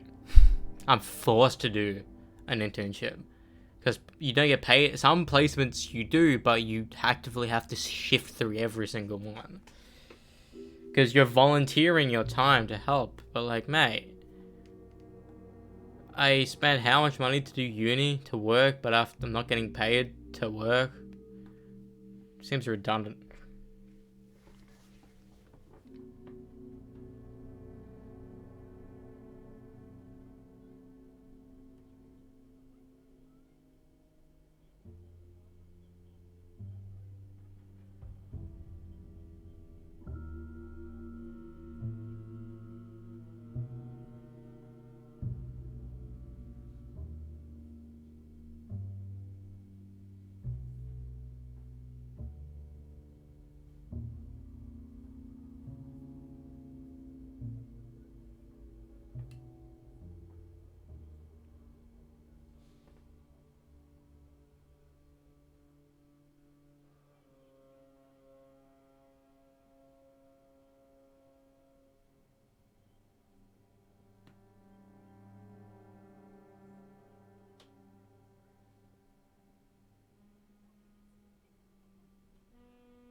Blurry vision isn't blind.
I still don't understand why it's so popular for women and middle-aged women to essentially read smart on a day-to-day basis.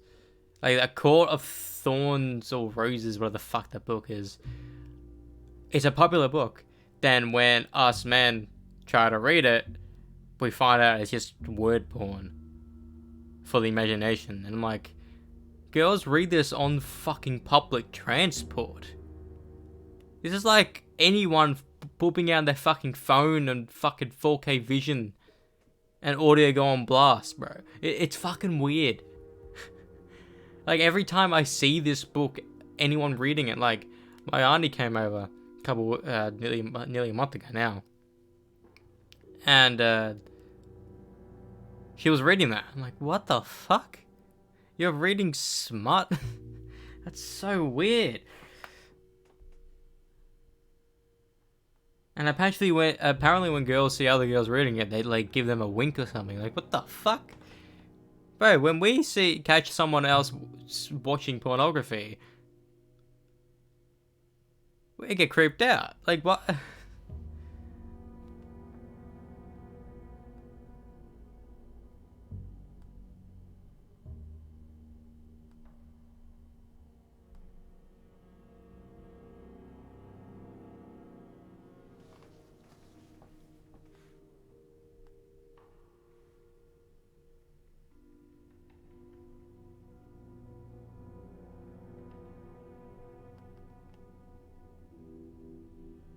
It's weird to know that 2016 was 8 years ago this year.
Let's write this down. 7257. So Pisces, Gemini, Leo.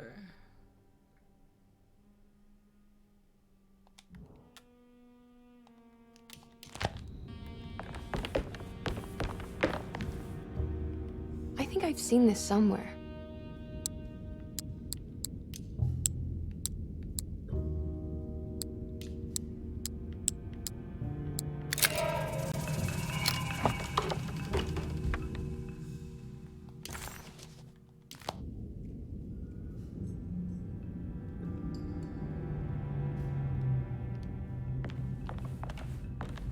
That's fucking weird.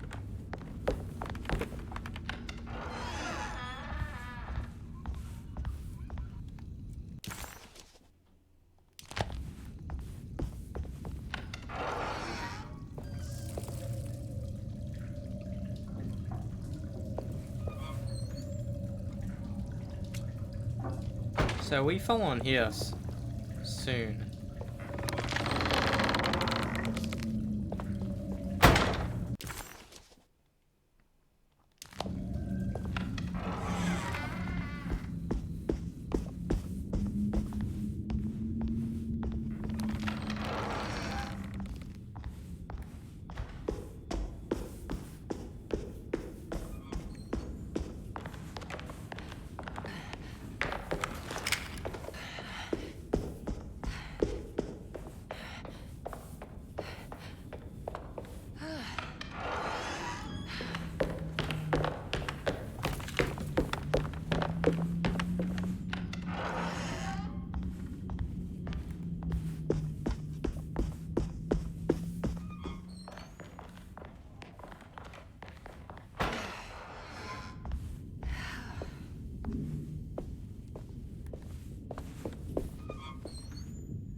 It's another one of those plates for the talisman.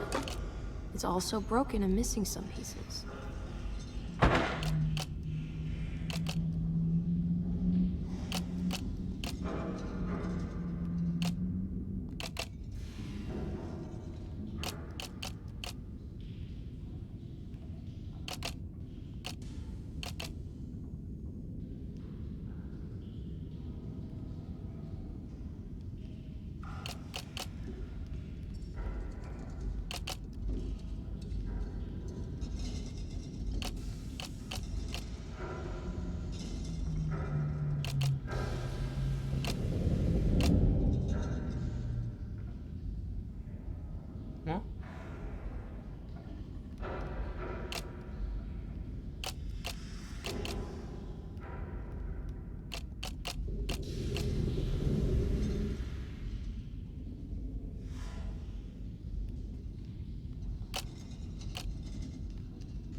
975. The talisman is showing another room.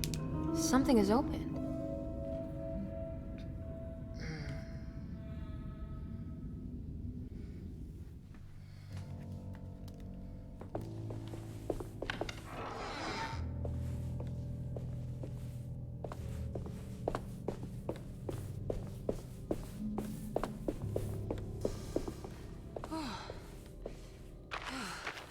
It worked.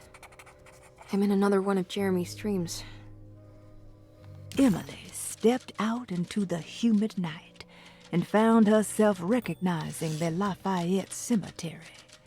She hadn't been here for years, she thought, and in a way, she still hadn't returned. This was something not quite the same. Hoping she would soon get to see her uncle, she set off to find the chapel mentioned in his book.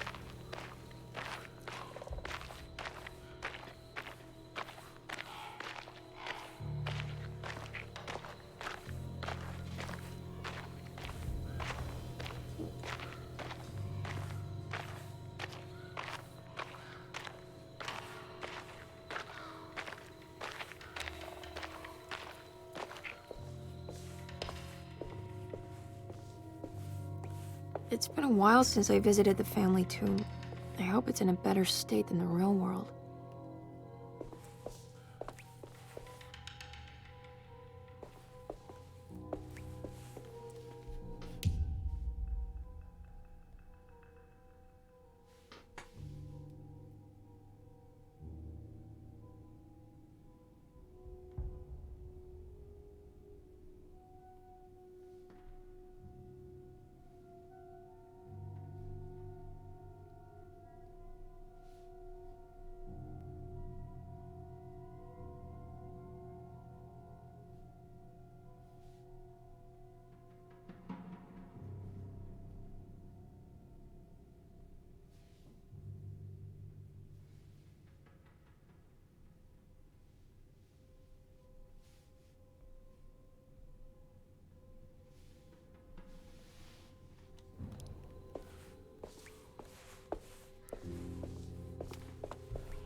What's this?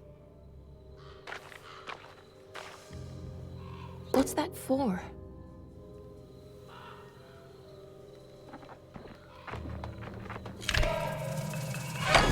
There we go.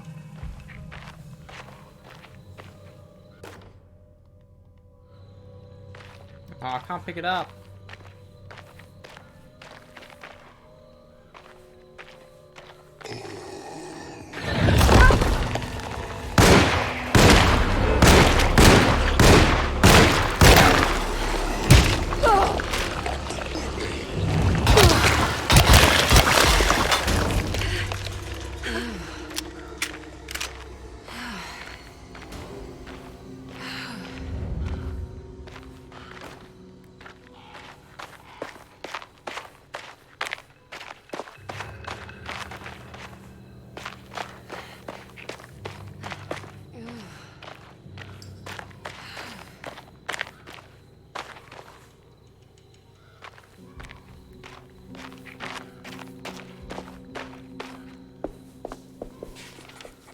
It was the chapel where Jeremy had promised to mourn the mysterious Perosi. Maybe soon she would be able to talk to her uncle and have him end this madness. She just needed to find a way inside the chapel.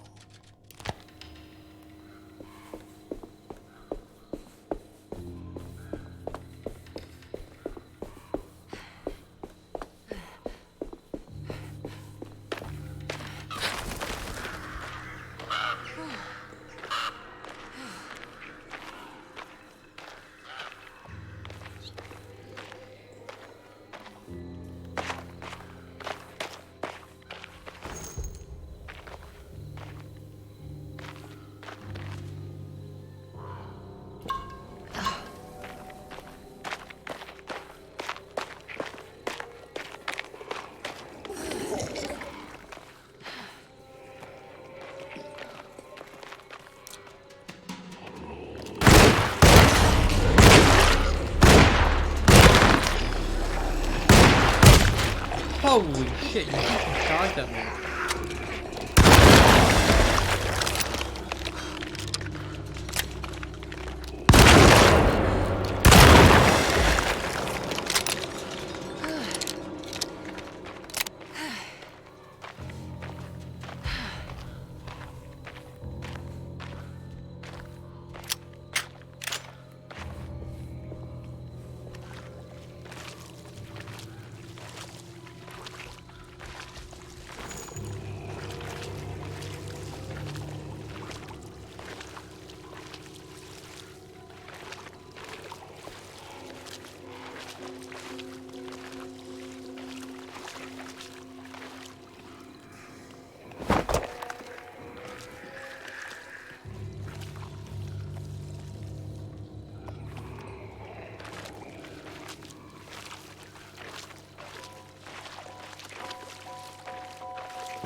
Yeah.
There we go.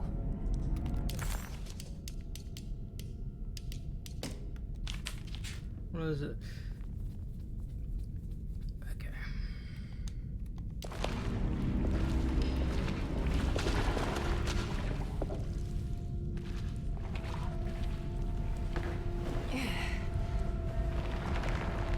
Yeah.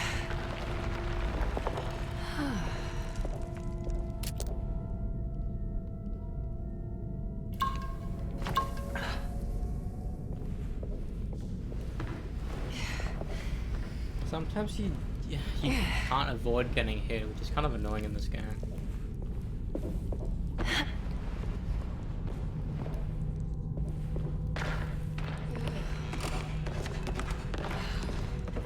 Yeah. I made it out.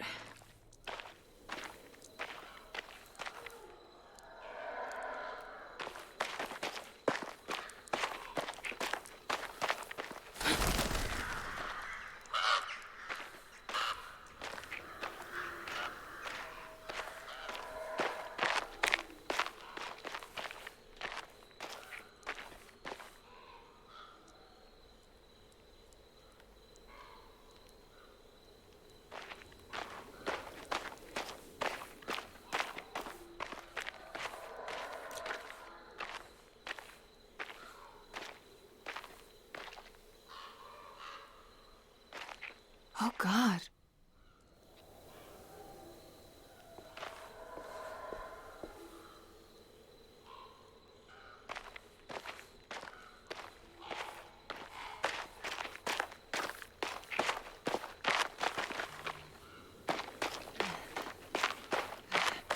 I think that happened there. Just...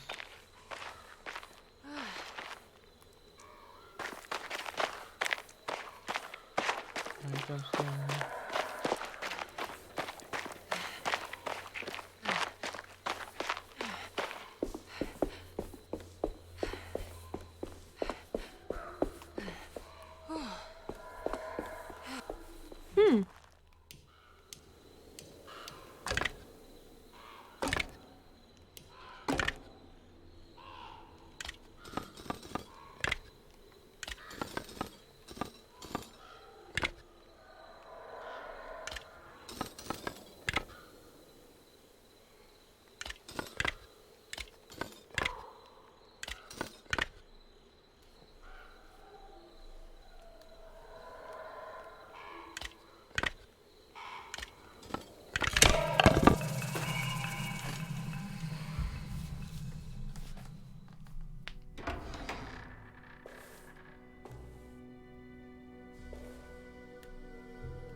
Emily, is that you? Jeremy. What are you doing here? Well, you sounded so miserable in your letter. I've come to take you away from here. I can't believe I made such a foolish mistake. All I wanted was for you to stay away. What do you mean? I bargained with the Dark Man.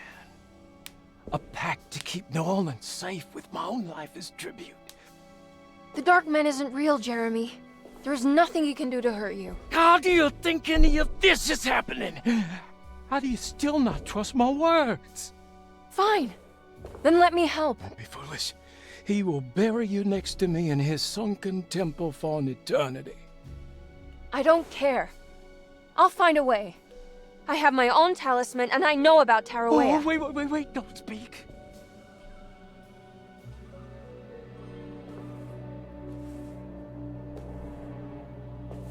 Who's in here?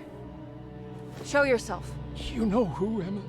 He took your grandfather. No, I mean it. Who's in here? I can feel someone's in here.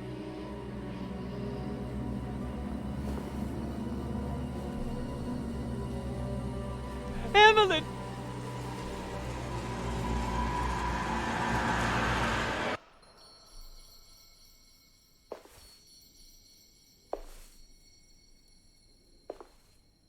Tarawea. Why do you want to go there, Jeremy?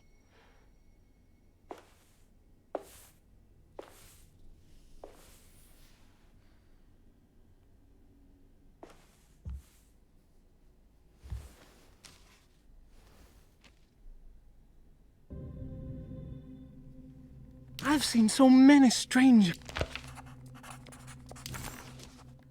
I need to find out more about Jeremy's pact with the Dark Man. He meant to go to Tarawea. Maybe there is something there that would help.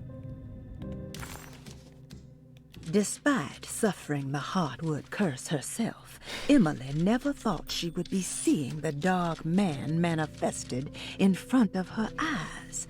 To Emily, the curse was very much a psychological condition and not something that could suddenly step into a physical world. What did this mean? Could her own personal demons take form? Surely the only way to get any answers would be to find a way to the place Jeremy so desperately wanted to go. She needed to go to Tarawea.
All right, as reparations for slavery, all African Americans will receive blank. Oh, I got a good one. I got a good one, too. All right, Alex, come on, put a card down. Yeah, all right, let's see. As reparations for slavery, all African Americans will receive nothing. That's fucked. Okay. They'll receive antidepressants. Oh, man, come on. All right, and last one, they will receive rights. Alex, was this yours? Yeah. Well, this one kind of makes sense, so it's not really that funny. Do you even know how to play this game? Well, what other cards did you have?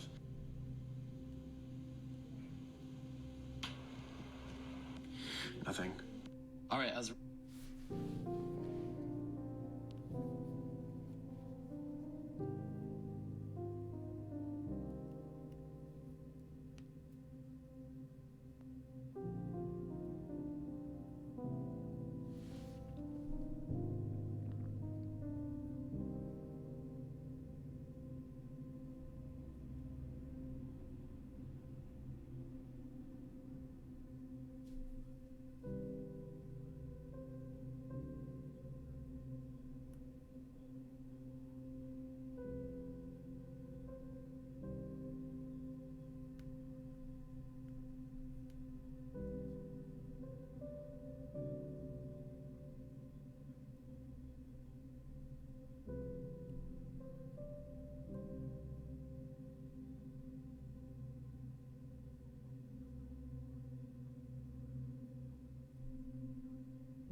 She was beautiful. I wonder what happened to her. Perosi's fate remained a mystery to Emily. Was she a part of Jeremy's story, or did she maybe have her own?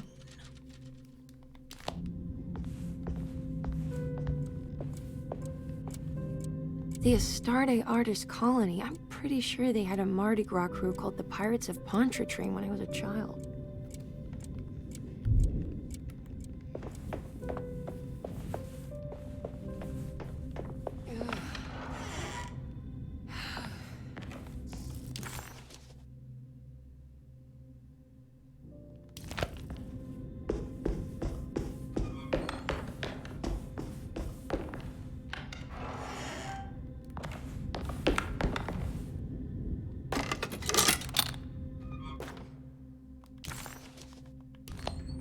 It's a telescope lens.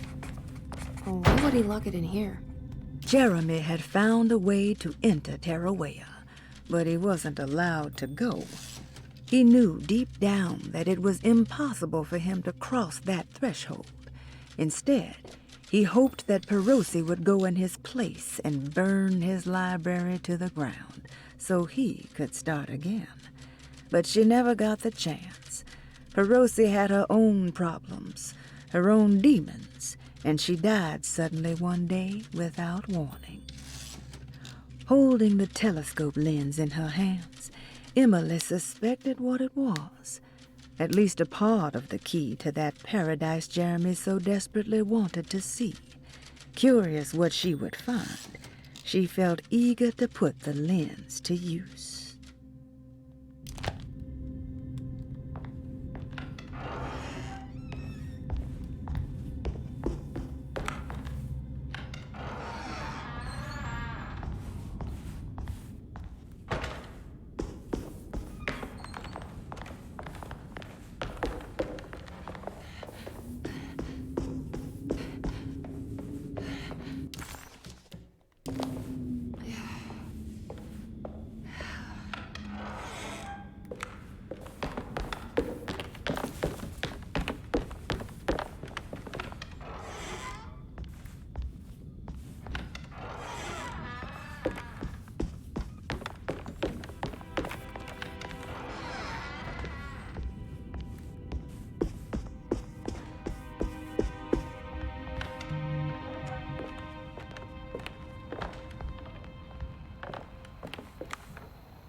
Wait, what's going on?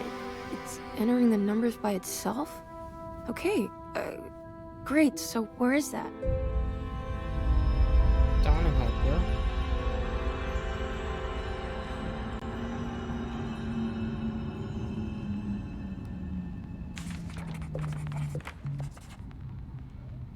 Was this dream of Tarawea without a catch? A place for rest and comfort.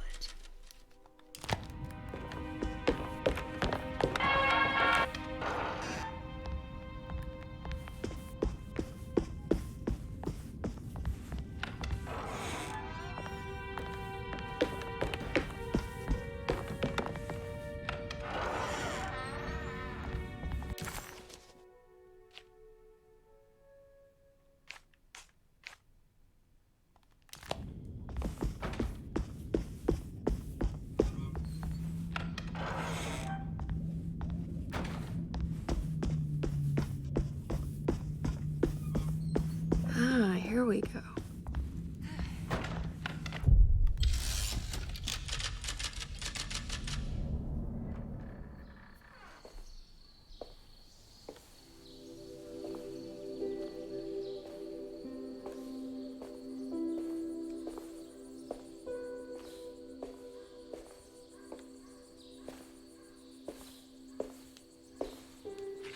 You should not have come, Emily. How do you know my name? Have we met? In a manner of speaking. As a manifestation of Yermi's deepest desires, I am to you unfamiliar. Yet I know of you. Are you Jeremy? Is that what you're saying? I am only his subconscious thoughts. I cannot speak for his totality. How come you have a Spanish accent? And what is this place? Is this Tarawea? This is indeed the fabled convent of Tarawea, where Yermi goes to find peace during his sessions with Dr. Gray. It's all fantasy then. Based on the things he has read and seen. And that includes you. Yes. My name is Juan Luis Jorge. Yermi once read a book of mine. It stuck with him. Can you help me break the pact with the Dark Man so we can leave Derceto? Yermi doesn't want you to. He wants to honor his word to the Dark Man. Why? What's the point? I don't understand what the pact is for. The people of Derceto are calling upon evil to enter this world. Your uncle offered his soul to the Dark Man to contain this disaster. What? No, that doesn't make any sense. The pact will be fulfilled at dawn. As the sun rises, Yermi will forever be entombed in his sunken desert temple. As promised, the Dark Man shall quarantine and starve the evil inside Derceto. What about all the patients and the staff? They will not stand a chance. That's unacceptable. How could Jeremy agree to this? Desperation, of course. Yermi did not choose martyrdom lightly. Well, nothing is lost yet. I'm sure I can find a way to break the pact and save Jeremy. And hopefully the people at Derceto. What even is this evil you're talking about? I don't know much. I think some nightmarish entity from the bayou. I'll just have to deal with that later. First, I have to get Jeremy out of his deal. What? Did you run out of arguments? You're actually quite inspiring, Miss Emily. If we put Yermi's feelings aside, I would have to say I agree with you. Really? You might just be able to save the old man from himself. I think you should take a look in the convent library. Try to find the truth about Yermi's relationship with the Dark Man. Okay. You should know that you won't be alone in those grand halls. The Dark Man has been reading those books for years. He's here? You'll have to be very careful. Of course. I can be careful. Good luck, Miss Emily.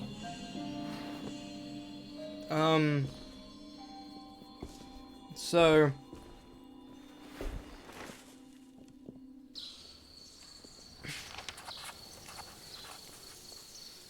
As much as Emily wanted to soak in the comfort of Jeremy's dream and take a seat next to Juan under his Bodhi tree, she knew she couldn't stay.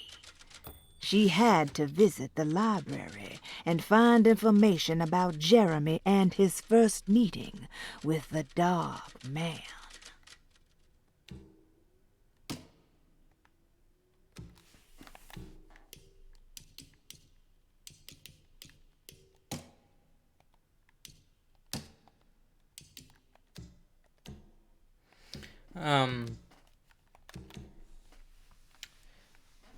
Her story is much more easy to understand. I think is it because I've already completed the game, but it's easier to understand that. Wait, so at the end of the game in chapter 5, will it be Jeremy who hangs himself instead of Grace? Or is it always going to be Grace?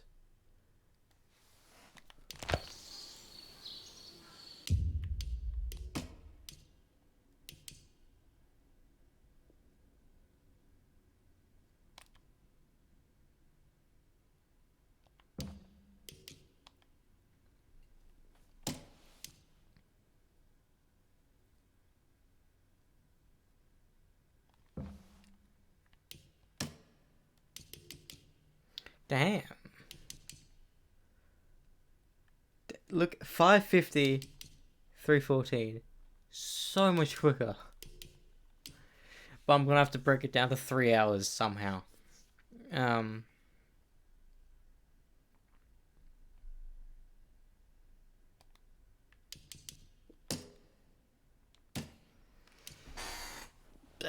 Okay.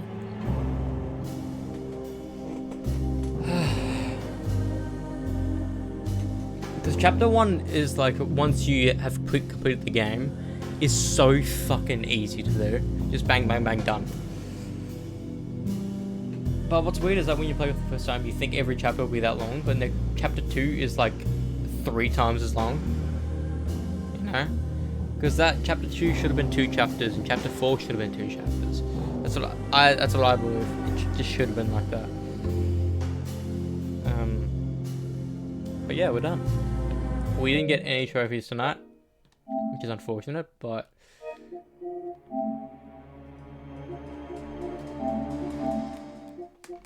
we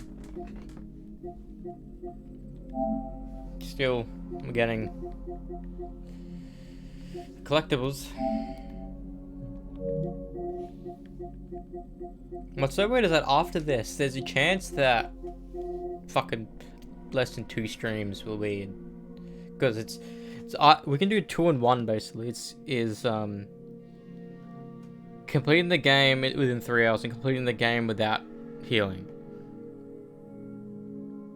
Theoretically, we can go for that at the same time. Theoretically. But I want to check this because a mate of mine, he got the plat of this game, and I've been talking to him about how he got the plat.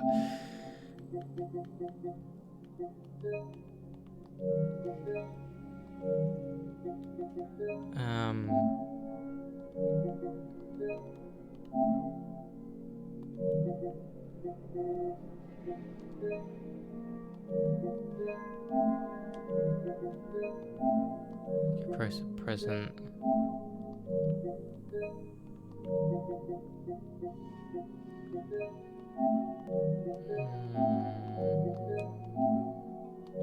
Okay, so we did it on separate occasions. I thought he was at the same time.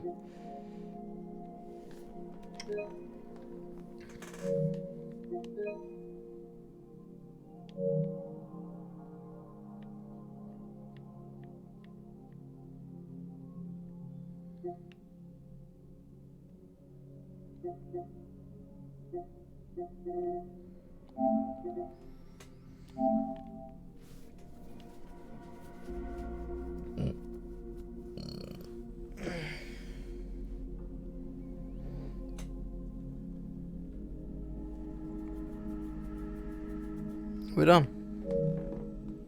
We are done for today. We'll be on tomorrow. Hopefully, I can do chapter 3, 4, and 5 because I know how to do everything. But 4 will be brand new for me, so I don't know. I'm going to have to start earlier, so I'll have to start like around 9. Because I want to leave an extra hour up there, so maybe 4 hours. So it'll be 1. I kind of wanted to watch an episode and a movie tonight, but at this rate, no.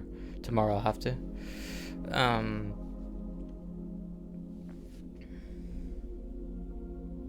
But yeah, we're done.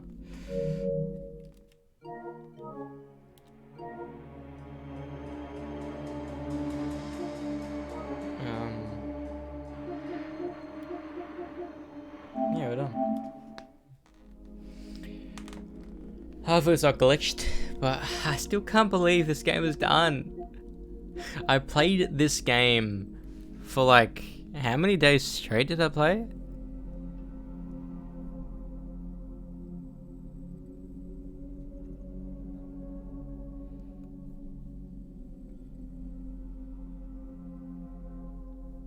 Like, how many days did I actually play it? 22 days in a row. I find it's crazy to think about. 22 days in a row we play that game. 22 days in a row.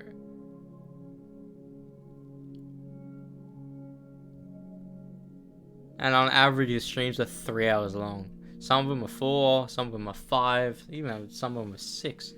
But what's so weird is that the stream for chapter 2. Look at this. Chapter 1, which is part 1. Chapter 1 was part 1. That stream was 3 hours long. So far, the stream today is 3.5 hours, where we complete chapter 1 and 2, yet the chapter 2 stream was 5 hours long. Maybe it's because I just knew everything. Just bang, bang, bang, bang, done, easy. So theoretically, we can. Well, to be fair, it will be brand new shit for me for Emily in chapter 4. Everything will be different.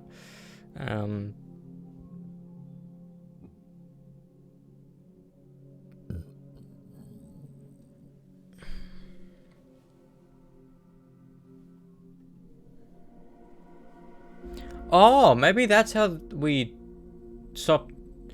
Maybe giving Grace the present which ends the game.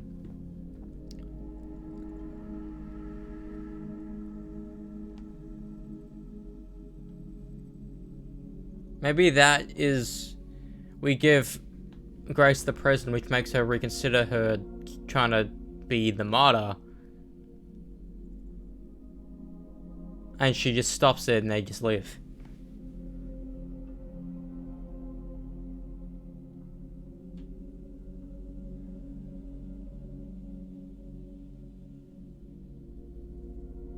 Alright, I'm done. I'm gonna be watching House, and if I'm still in the mood, I'll probably watch another episode. Because it's 3 now. Fuck me. I hate getting pimples everywhere. Yeah. We will see y'all tomorrow. I didn't even put my fucking game in the cartridge yesterday. Crazy.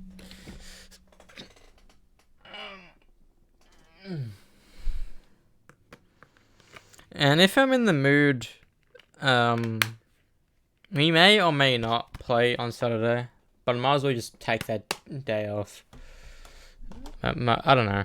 It just depends, because it's like either I would go back to do other trophies or something, or I don't know. Because there's a couple trophies that getting 3 trophies in one go is probably the best route to do it. Is where we complete the game in 3 hours or less without healing and giving the present to Grace. Because theoretically that gets either trophy, because that ends the game.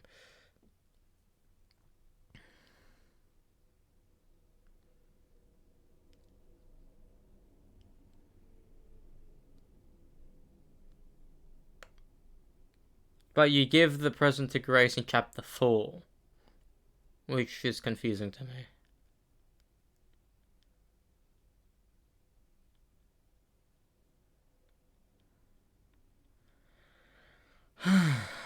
But I don't know, we'll have fun doing it.